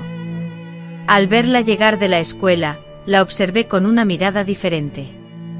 Noté cómo se asustaba por los ruidos inesperados, cómo esquivaba ciertos temas de conversación, y cómo sufría pesadillas constantes que atribuíamos únicamente al trauma de haberme encontrado aquella noche. Todo adquirió un significado terrible y aterrador. «Mamá, ¿pasó algo?», me preguntó, notando mi mirada fija en ella. «Estás muy pálida». «Necesitamos hablar, hija», dije suavemente señalando la silla frente a mí, lejos de tus hermanos. Ella se quedó inmóvil, su rostro perdiendo todo el color. «¿Qué pasa con ellos?» «Hoy recibí una visita de don Antonio, de la colonia». Vi el pánico en sus ojos, su respiración agitada, y vino a confirmar si realmente fueron tus hermanos quienes fallecieron en aquella masacre, además de relatar otras cosas que ellos confesaron antes de morir. Cristina soltó la mochila que aún llevaba en sus manos.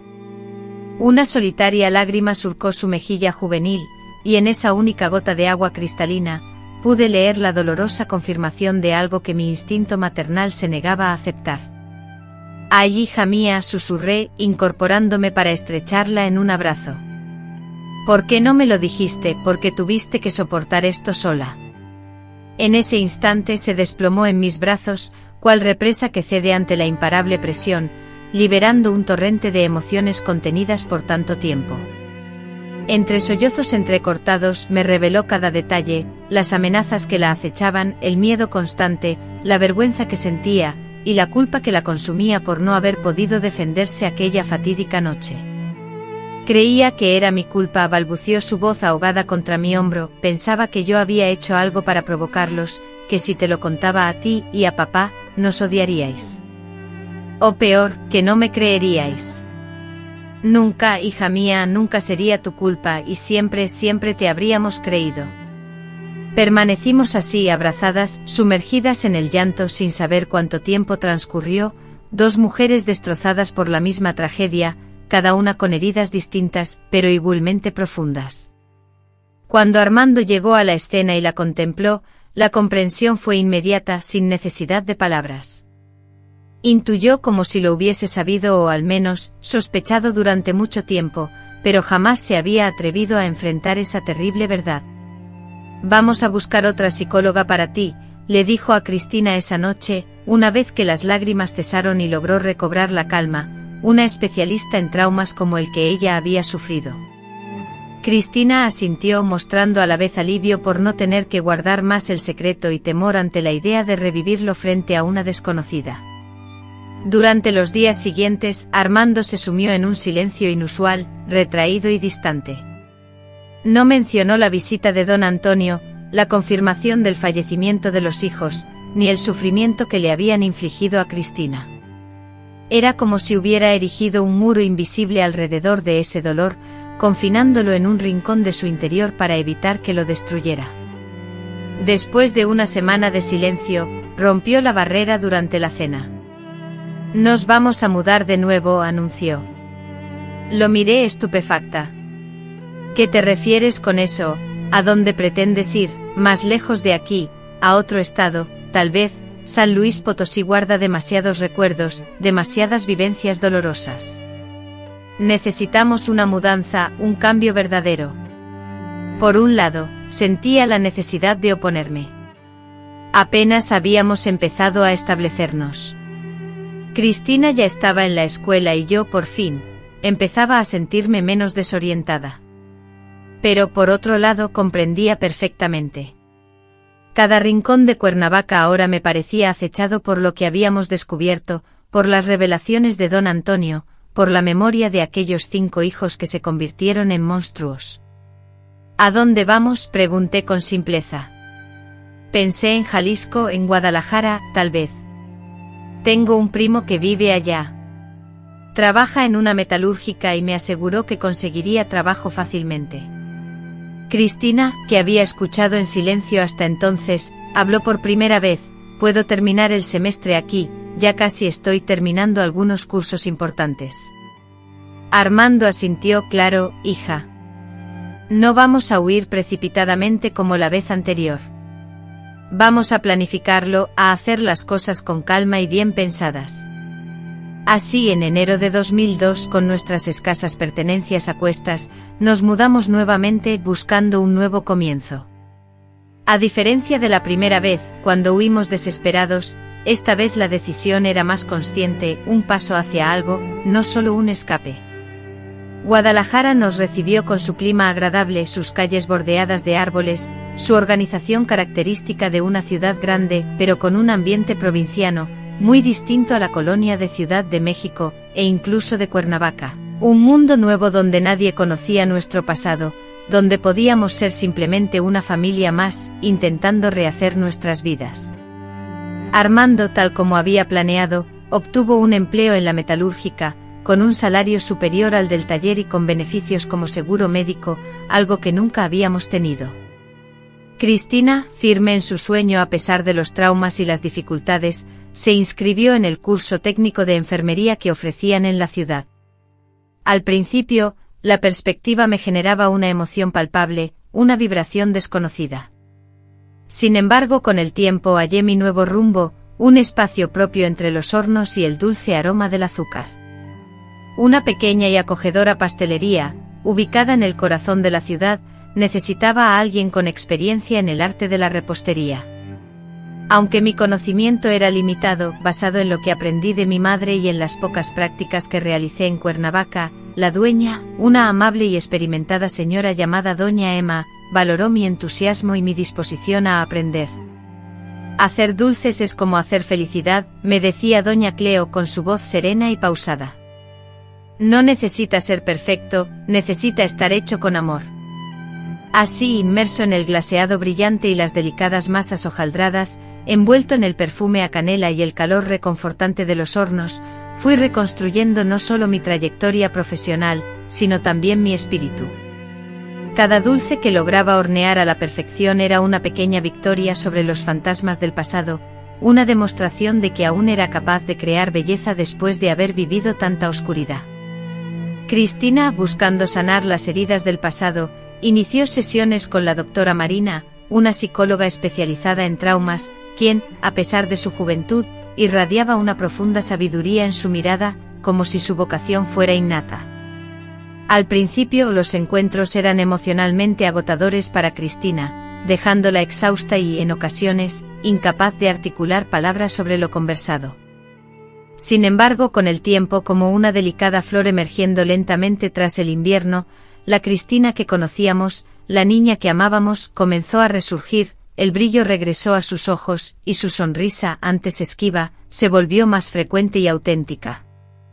Además, Cristina hizo nuevas amistades en su curso y, sorprendentemente, aceptó salir con un joven, una idea impensable al principio de su estancia en Guadalajara, debido a su temor de relacionarse con hombres. La doctora Marina dice que estoy progresando mucho, comentó Cristina una noche durante la cena, y que mi capacidad de resiliencia es admirable. Armando, quien había disminuido sus sonrisas desde que conoció el trauma de su hija, extendió la mano por encima de la mesa y tomó la de ella, en un gesto de apoyo y afecto. Hija, siempre fuiste la más resiliente de todos, desde que eras una niña. Recuerdo que a mediados de 2002, recibí una carta sin remitente solo con mi nombre y la dirección de la pastelería donde trabajaba. La abrí con el corazón latiendo con fuerza, asustada por malas noticias, por alguna revelación aún más dolorosa sobre el pasado que tanto nos esforzábamos por olvidar. Pero no, era una carta de don Antonio, escrita brevemente con la caligrafía temblorosa de alguien que no solía escribir mucho. Decía: doña Cleo, espero que esta carta la encuentre a usted y a su familia bien, en paz. Le escribo para informarle que encontraron a los responsables de la muerte de sus hijos. No fue solo el Botas quien ordenó, sino que también hubo participación de policías y de ese grupo de exterminio que opera en la colonia. Parece que su esposo los buscó a ellos antes de hablar con el Botas. No le cuento esto para causarle más dolor, pero pensé que merecía saber toda la verdad para que, si fuera posible, pudiera perdonar, o al menos entender. Les deseo lo mejor en esta nueva etapa de sus vidas. Antonio, me sumergí en la lectura de esas palabras, leyéndolas una y otra vez, sintiendo que la tierra se abría bajo mis pies. Armando, mi esposo, el hombre que había compartido conmigo más de 30 años de vida, no solo había pretendido asustar a nuestros hijos, sino que de manera directa o indirecta, había orquestado sus muertes. Al regresar a casa esa noche, Armando notó de inmediato que algo andaba mal. Esperé pacientemente a que Cristina se durmiera, y entonces, sin acusaciones ni gritos, simplemente coloqué la carta sobre la mesa. Necesito que me digas la verdad, Armando, le exigí. Él la leyó en silencio y su rostro en esos pocos minutos pareció envejecer varios años. Al terminar, no negó su culpabilidad ni intentó justificarse. Apenas me miró con unos ojos cansados y derrotados. Iba a contártelo algún día, cuando considerara que estuvieras lista para escucharlo. Tú. No pude terminar la pregunta. No di la orden directamente, respondió con voz baja y controlada. Cuando hablé con el policía y le mostré las fotografías, supe lo que iba a ocurrir, y aún así no hice nada para evitarlo. Quizás en el fondo eso era lo que deseaba. Armando y los demás, nuestros hijos, dejaron de serlo en el instante en que te hicieron lo que te hicieron a ti, a Cristina. Su voz se quebró levemente al nombrar a su hija. Ya no eran los muchachos que habíamos criado, Cleo, se habían convertido en otra cosa, algo que no puedo reconocer. No encuentro palabras para describirlo. Me quedé callada, abrumada por emociones tan encontradas que no sabía cuál manifestar primero. Sentía rabia, por supuesto, pero también comprensión. Me horrorizaba lo que él había hecho, pero que Dios me perdone, sentía una especie de sombrío alivio al saber que esos hombres en los que se habían transformado mis hijos nunca más podrían hacer daño a nadie. ¿Me odias?, preguntó finalmente, pareciendo más pequeño, más frágil que nunca. No le respondí con la verdad.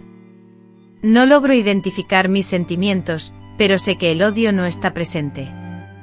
Esa noche, por primera vez desde que nos casamos, dormimos en habitaciones separadas, no por enfado ni resentimiento, sino porque ambos necesitábamos un espacio para reflexionar, para comprender el impacto de aquella revelación en nosotros, en nuestra relación, en nuestro futuro. A la mañana siguiente encontré a Armando sentado en el pequeño porche de nuestra casa alquilada, contemplando el amanecer. Parecía no haber dormido, al igual que yo. ¿Qué hacemos ahora?, pregunté sentándome a su lado. Lo que tú quieras, respondió. Si quieres que me vaya, lo entenderé. Si quieres denunciarme a la policía por lo que hice, también lo aceptaré. No quiero nada de eso, dije, sorprendiéndome de la firmeza en mi voz. Lo que pasó, pasó. No podemos cambiar el pasado. Solo podemos decidir cómo viviremos con él. Él me miró con los ojos llenos de lágrimas. ¿Cómo lo logras, Cleo? ¿Cómo puedes no odiarme después de lo que hice? Comprendo las razones que te impulsaron a actuar de esa manera. Contesté con sencillez, reconociendo que en tu situación, no podría asegurar haber tomado la misma decisión. Ignoro si poseería la valentía necesaria, aunque la palabra me parece insuficiente para describir lo que hiciste, pero te entiendo. ¿Quién soy yo para juzgarte? Todos nos equivocamos, todos cargamos con nuestras propias culpas. Armando extendió su mano con una mezcla de emoción y aprensión, casi temiendo el contacto. La tomé entre las mías, sintiendo la aspereza de los callos formados por décadas de arduo trabajo, las venas marcadas en una piel que ya no era joven, la fortaleza que siempre me había resguardado, incluso cuando el mundo se desmoronaba a nuestro alrededor. Sigamos adelante, dije. Un día a la vez, un dolor a la vez. Y quizá, algún día podamos mirar atrás sin que nos duela tanto. Asintió, incapaz de articular palabra, y apretó mi mano con fuerza, como si fuera su única tabla de salvación en un mar embravecido. Así fue como continuamos, no como una pareja ideal, ni como una familia sin cicatrices, sino como supervivientes, decididos a encontrar un sentido en medio del caos, una chispa de luz en la más profunda oscuridad. Cristina, totalmente concentrada en sus estudios y en su recuperación personal, jamás tuvo conocimiento de la carta reveladora ni de la participación de su padre en la trágica muerte de sus hermanos. Armando y yo decidimos, con pesar, cargar con ese secreto y protegerla de un sufrimiento adicional, dada su corta edad y el inmenso dolor que ya había experimentado. El tiempo transcurrió, los meses se convirtieron en años y Guadalajara, que inicialmente fue un simple lugar de refugio, se transformó en nuestro hogar. La pastelería donde trabajaba floreció. En el año 2005, cuando doña Emma decidió retirarse, me ofreció la posibilidad de comprar el negocio. Con el apoyo económico de Armando, quien había logrado un ascenso en la metalúrgica, obtuvimos un préstamo y pude concretar un sueño que ni siquiera sabía que poseía. Me convertí en empresaria, propietaria de Dulces de la Abuelita, nombre que había concebido en Cuernavaca, y esta vez, aquel anhelo lejano se materializaba. En el año 2006, una noche de domingo, Cristina, quien ya había finalizado sus estudios y trabajaba como enfermera en el hospital municipal, compartió una noticia trascendental que daría un nuevo significado al nombre de la pastelería. Estoy embarazada. Es una niña, anunció mostrando la ecografía. Voy a llamarla Clara, porque vino a traer luz después de tanta oscuridad, explicó. Armando, quien últimamente se permitía sonreír más, abrazó a su hija, con lágrimas humedeciendo sus mejillas.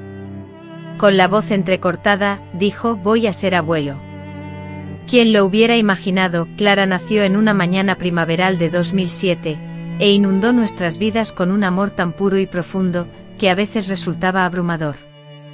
Tenerla en brazos era como tener el futuro en las manos, la certeza de que, a pesar de las adversidades, la vida aún reservaba instantes de una belleza inefable.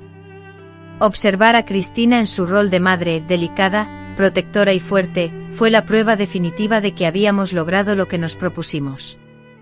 A pesar de todas las dificultades, a pesar de haber sufrido pérdidas significativas, soportado dolores emocionales intensos y cometido errores lamentables, habíamos logrado sobrevivir, llegando a una nueva etapa de nuestras vidas.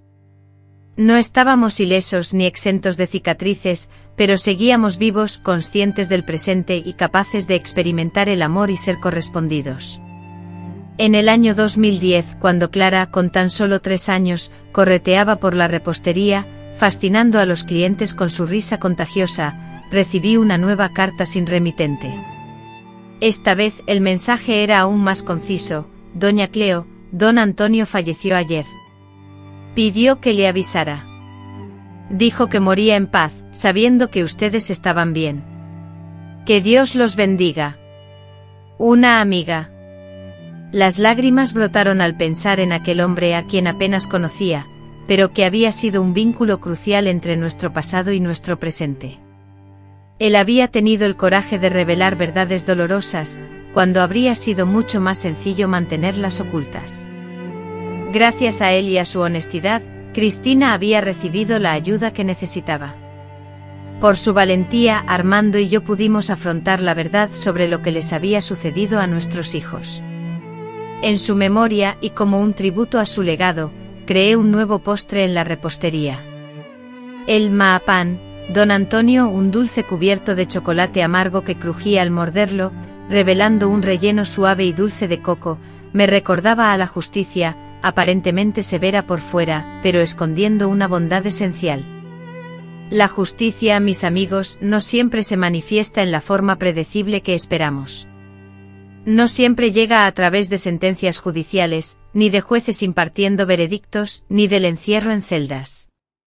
A veces la justicia se presenta en la forma de pequeños actos de redención, en las oportunidades inesperadas para empezar de nuevo, en encuentros fortuitos que alteran el curso de nuestras vidas. No puedo afirmar con certeza si lo que ocurrió con mis hijos fue justicia. Tampoco estoy seguro de si las acciones de Armando, directas o indirectas, pueden ser catalogadas como tales. Lo único que sé es que ante la encrucijada entre el miedo y esa entidad llamada justicia, elegimos el camino que nos permitió seguir adelante, no sin sufrimiento, ni sin cuestionamientos, pero con la firme convicción de que incluso en las tinieblas más profundas, en los momentos más desesperados, existe siempre la posibilidad de que amanezca un nuevo día. Con esa convicción inquebrantable seguimos adelante un paso a la vez, forjando una existencia que, a pesar de las adversidades y los golpes de la vida, aún merecía ser vivida. Porque sobrevivir no es simplemente respirar, sino encontrar el significado en cada aliento, la razón para que cada latido del corazón sea una declaración de nuestra elección por la vida, con todas sus complicaciones, sus dolores punzantes y sus sorpresas hermosas. A veces me pregunto si, al igual que los legendarios fénix, que renacen de las cenizas tras la muerte, nosotros también estamos hechos de esa misma sustancia mágica. Después de todo lo que he soportado, no puedo evitar creer en esa fuerza interior indomable, esa tenacidad que nos impulsa a seguir adelante, incluso cuando solo quedan los restos humeantes de lo que un día fue nuestra vida.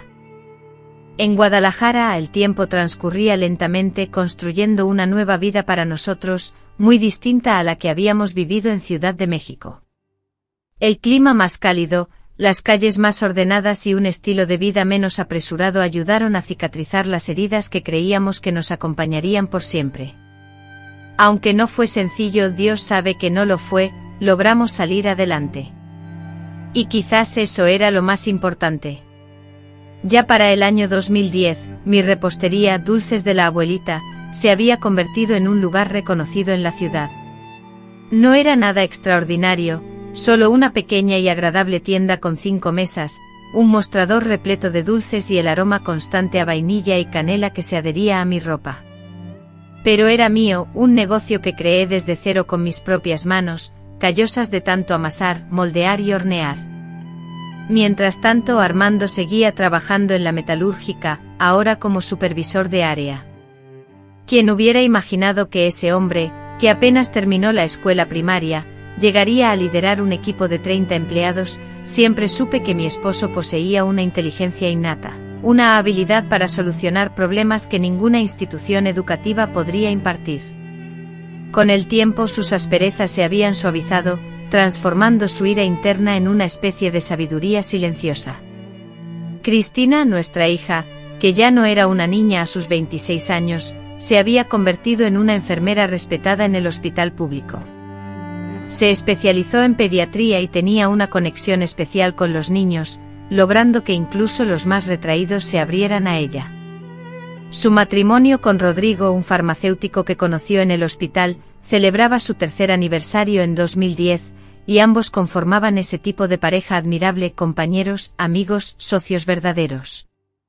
Y la pequeña Clara, nuestra nieta, era el centro de nuestras vidas. Con casi 4 años, heredó los ojos vivaces de su madre y una curiosidad que asombraba a todos. ¿Por qué, abuelita?, era la pregunta que más pronunciaba. Porque el cielo es azul.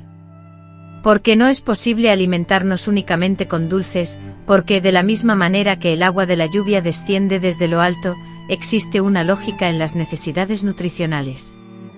Con gran paciencia, me esforzaba en explicar conceptos que en ocasiones, ni yo misma comprendía del todo.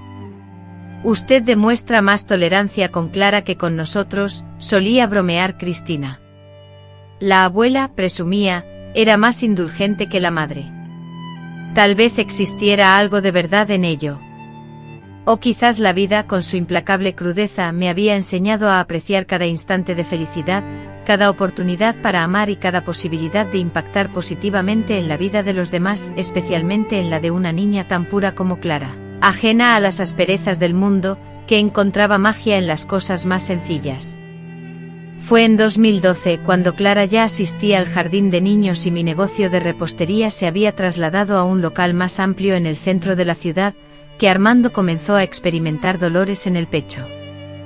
Inicialmente atribuimos este malestar a cansancio, estrés o incluso a una gripe mal curada. Una mañana al entrar en la habitación, lo vi sentado en la orilla de la cama, luchando por respirar, su rostro blanco como la cera y bañado en un sudor frío. En ese instante supe que la situación era crítica. Intentó calmarme con voz débil, diciéndome: no es nada, mujer, ya pasará. Sin embargo, yo había sufrido demasiadas pérdidas como para ignorar la gravedad. Con la ayuda de Cristina, que afortunadamente tenía conocimientos de medicina, llevamos a Armando al hospital. Los resultados de los exámenes no tardaron en confirmar mis peores temores. Mi esposo tenía problemas cardíacos, producto de años de trabajo duro, estrés incesante y, quizás, las culpas que silenciosamente cargaba. Necesitará una cirugía, nos informó el médico, la arteria principal está casi totalmente obstruida. Es un milagro que aún no haya sufrido un infarto. Un milagro, una palabra extraña para describir la vida que nos esperaba, después de todo lo que habíamos vivido. Pero quizás fue precisamente eso, una concatenación de eventos milagrosos, tanto insignificantes como trascendentales, los que nos posibilitaron llegar a ese punto, sobrevivir y levantar algo nuevo de las ruinas de lo que habíamos perdido. Los días previos a la operación fueron una verdadera prueba de fe. Armando, que siempre había sido un hombre de gran fortaleza, parecía haber envejecido repentinamente una década. Se sentaba en el porche de la casa durante horas, con la mirada fija en el horizonte, como si estuviera despidiéndose de algo.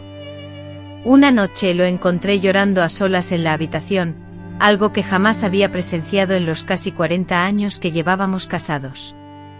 ¿Qué ocurre, cariño?, le pregunté sentándome junto a él en la cama. ¿Tienes miedo de la cirugía?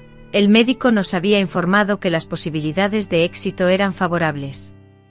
Él negó con la cabeza, secándose las lágrimas con el dorso de sus manos curtidas. No es eso, Cleo. Es que si llego a morir, quería saber si me perdonas por todo. Sabía perfectamente a qué todo se refería. No se trataba únicamente de los momentos de aspereza que a veces existían entre nosotros, ni de las discusiones normales que surgen en cualquier matrimonio. Recordé esa fatídica decisión, tomada hace años, durante aquellos días oscuros que siguieron a la noche en que nuestros hijos se convirtieron en criaturas horribles. Era la decisión que, directa o indirectamente, había marcado su destino.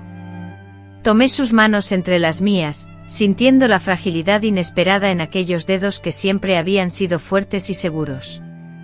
No tengo nada que perdonarte, Armando.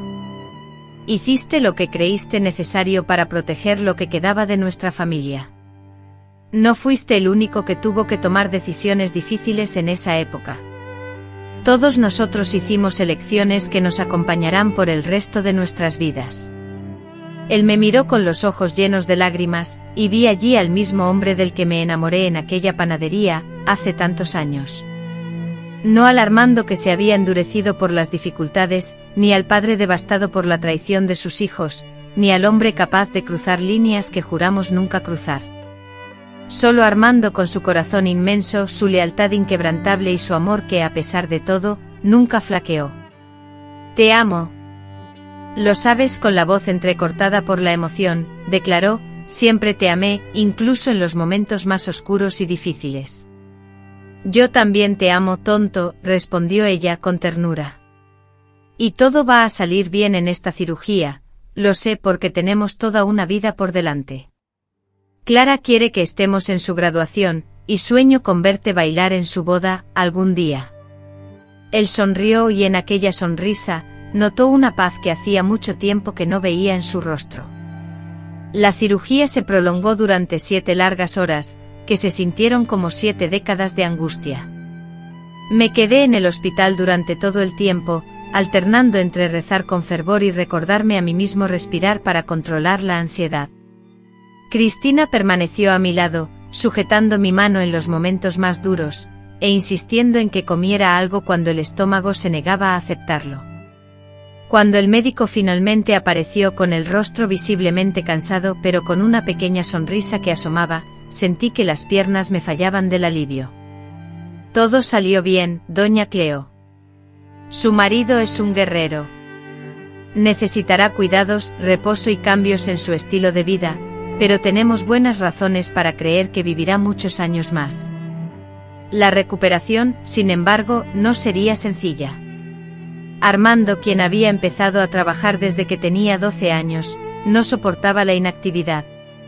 Se mostraba molesto por las limitaciones impuestas a su vida, protestando por la dieta baja en sal y los medicamentos que debía tomar estrictamente a ciertas horas.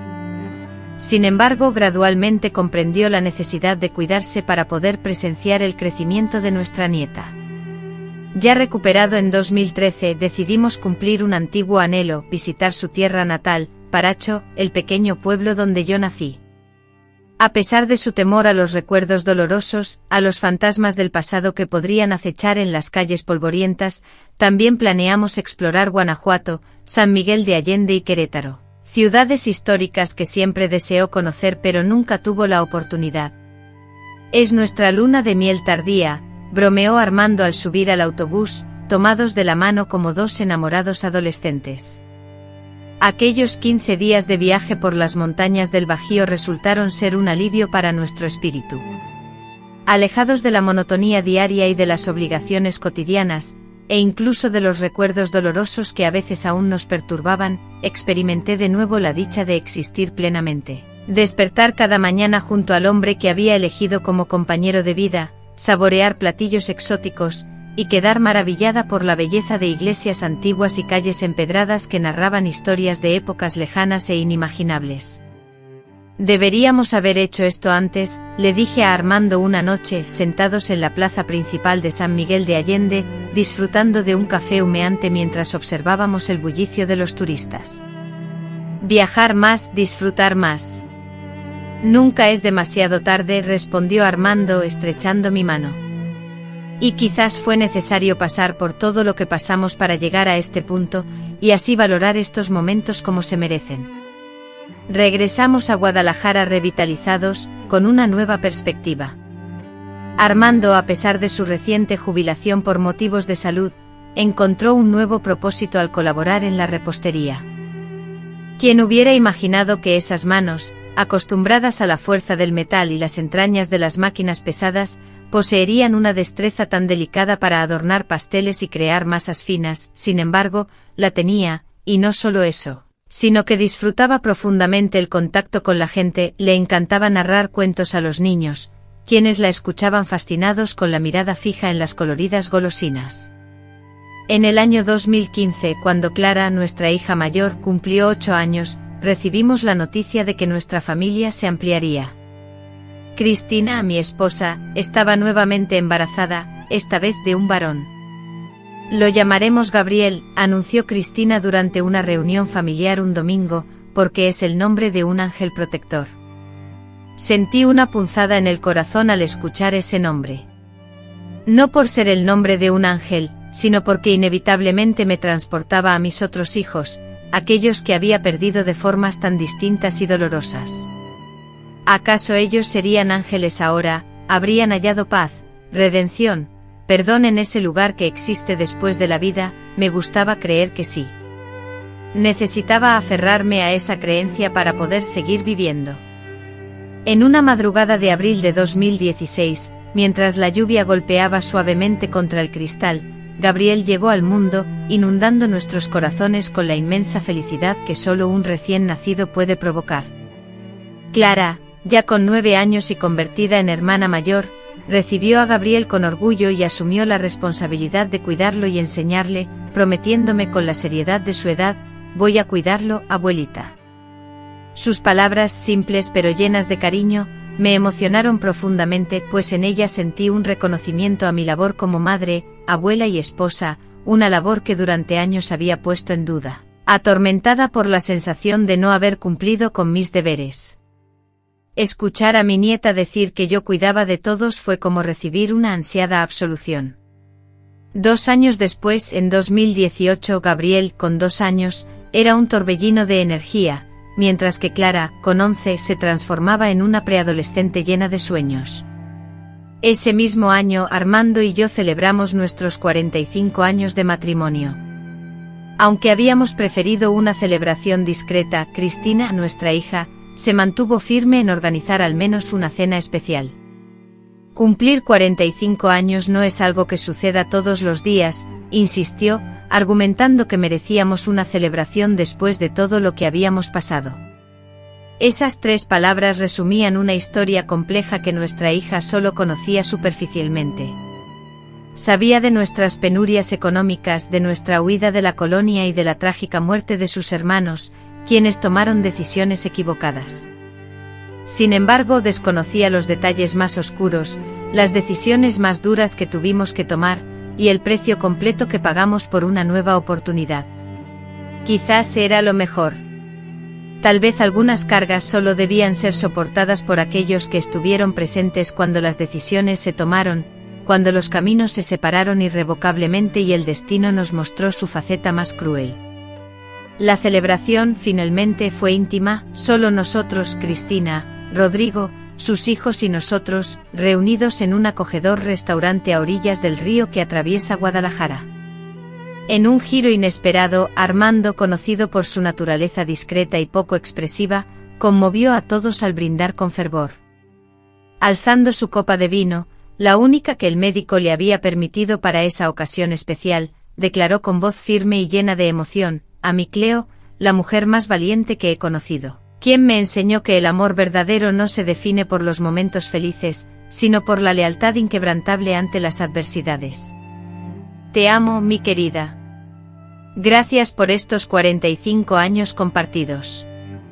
La emoción me embargó formando un nudo en la garganta que me impidió responder. Apenas pude apretar su mano sobre la mesa, entrelazando nuestros dedos en un gesto silencioso que narraba una historia de vida que las palabras por sí solas no lograrían capturar. Con el tiempo nuestras vidas encontraron un ritmo sereno, como si el destino finalmente decidiera que habíamos superado suficientes desafíos. Mi repostería florecía, ahora mayormente gestionada por una joven pareja a la que había contratado, permitiéndome trabajar solo unas pocas horas al día, más por satisfacción personal que por necesidad económica. Armando, cuya salud se había estabilizado gracias a los cuidados médicos continuos y a una alimentación balanceada, se dedicaba con entusiasmo a su pequeño jardín, donde cultivaba flores y algunas verduras en el patio trasero de la casa, y también asistía regularmente a las clases de carpintería impartidas en el centro comunitario, donde aprendía a construir muebles sencillos y a reparar objetos de madera.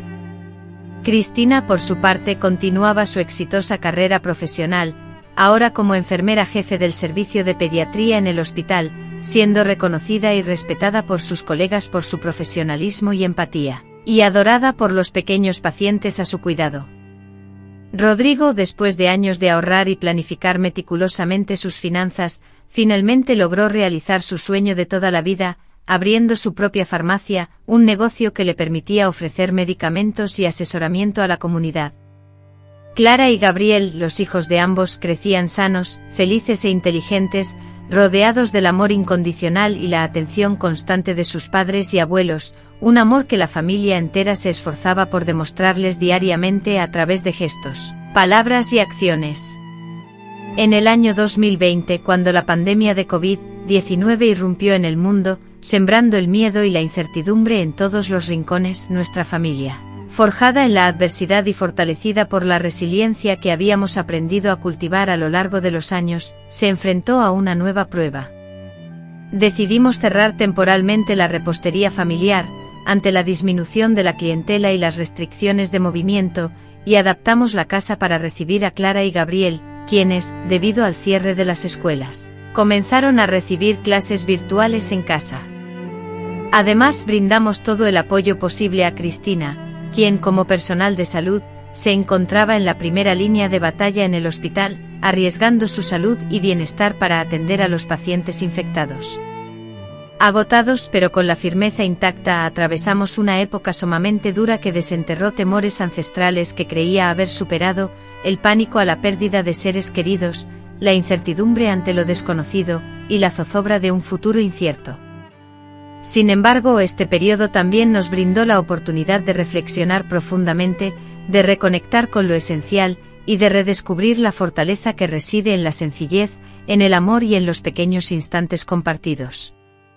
Y ahora, en el año 2025, a mis 72 años, me encuentro sentada en el porche de mi hogar en Guadalajara, contemplando el jardín que Armando cuida con esmero, aspirando el aroma delicioso del pan de elote recién horneado, y escuchando las risas lejanas de Clara, una jovencita de 18 años a punto de iniciar sus estudios universitarios, y de Gabriel, un niño despierto de 9 años fascinado por los dinosaurios y las historias de aventuras.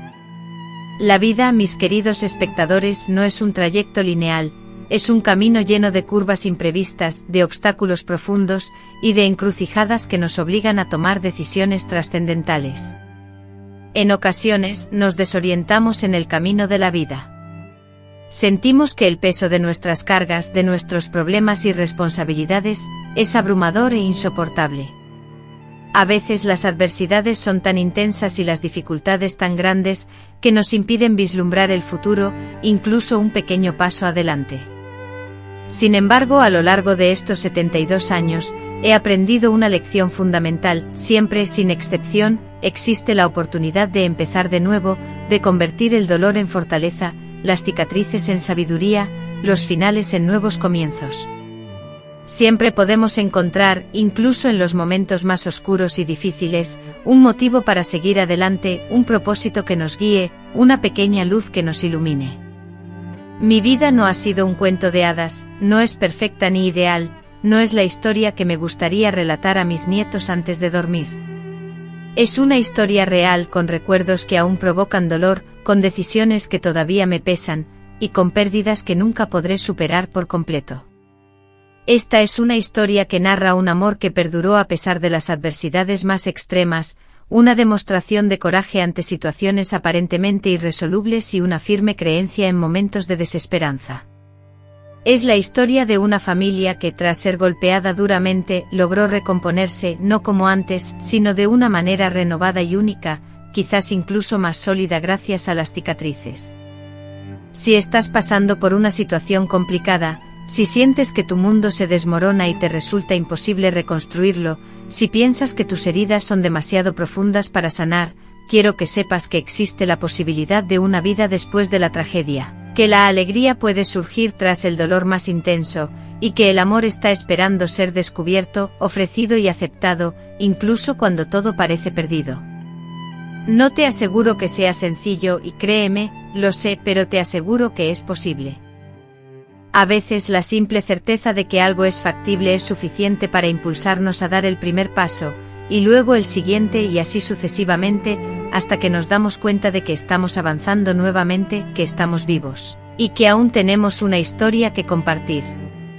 Antes de concluir este vídeo, me gustaría expresar mi gratitud a todos ustedes que han seguido mi relato hasta este punto. Si mi historia ha resonado en sus corazones, si les ha brindado consuelo o esperanza, les invito a que le den me gusta a este vídeo, se suscriban a mi canal, y lo compartan con alguien que pueda necesitar escuchar este mensaje. Me encantaría saber desde dónde me están viendo, de qué ciudad, estado o incluso país me acompañan. Esta abuelita se alegra mucho al saber que su voz llega a corazones en lugares que quizás nunca tenga la oportunidad de visitar en persona. Les envío un abrazo fuerte de parte de esta señora que aprendió por las malas que reconstruir la vida después de la adversidad no solo es posible, sino una realidad alcanzable. A veces la reconstrucción personal es la única salida posible, y en ese proceso, podemos llegar a conocer una versión de nosotros mismos completamente nueva, más fuerte, más sabia y capaz de amar genuinamente superando cualquier adversidad, el dolor y las cicatrices que nos acompañan. Hasta el próximo vídeo, mis queridos amigos. Que Dios los bendiga a ustedes y a sus familias. La abuelita Cleotilde se despide sintiendo una profunda gratitud por haber compartido un fragmento de su vida con ustedes.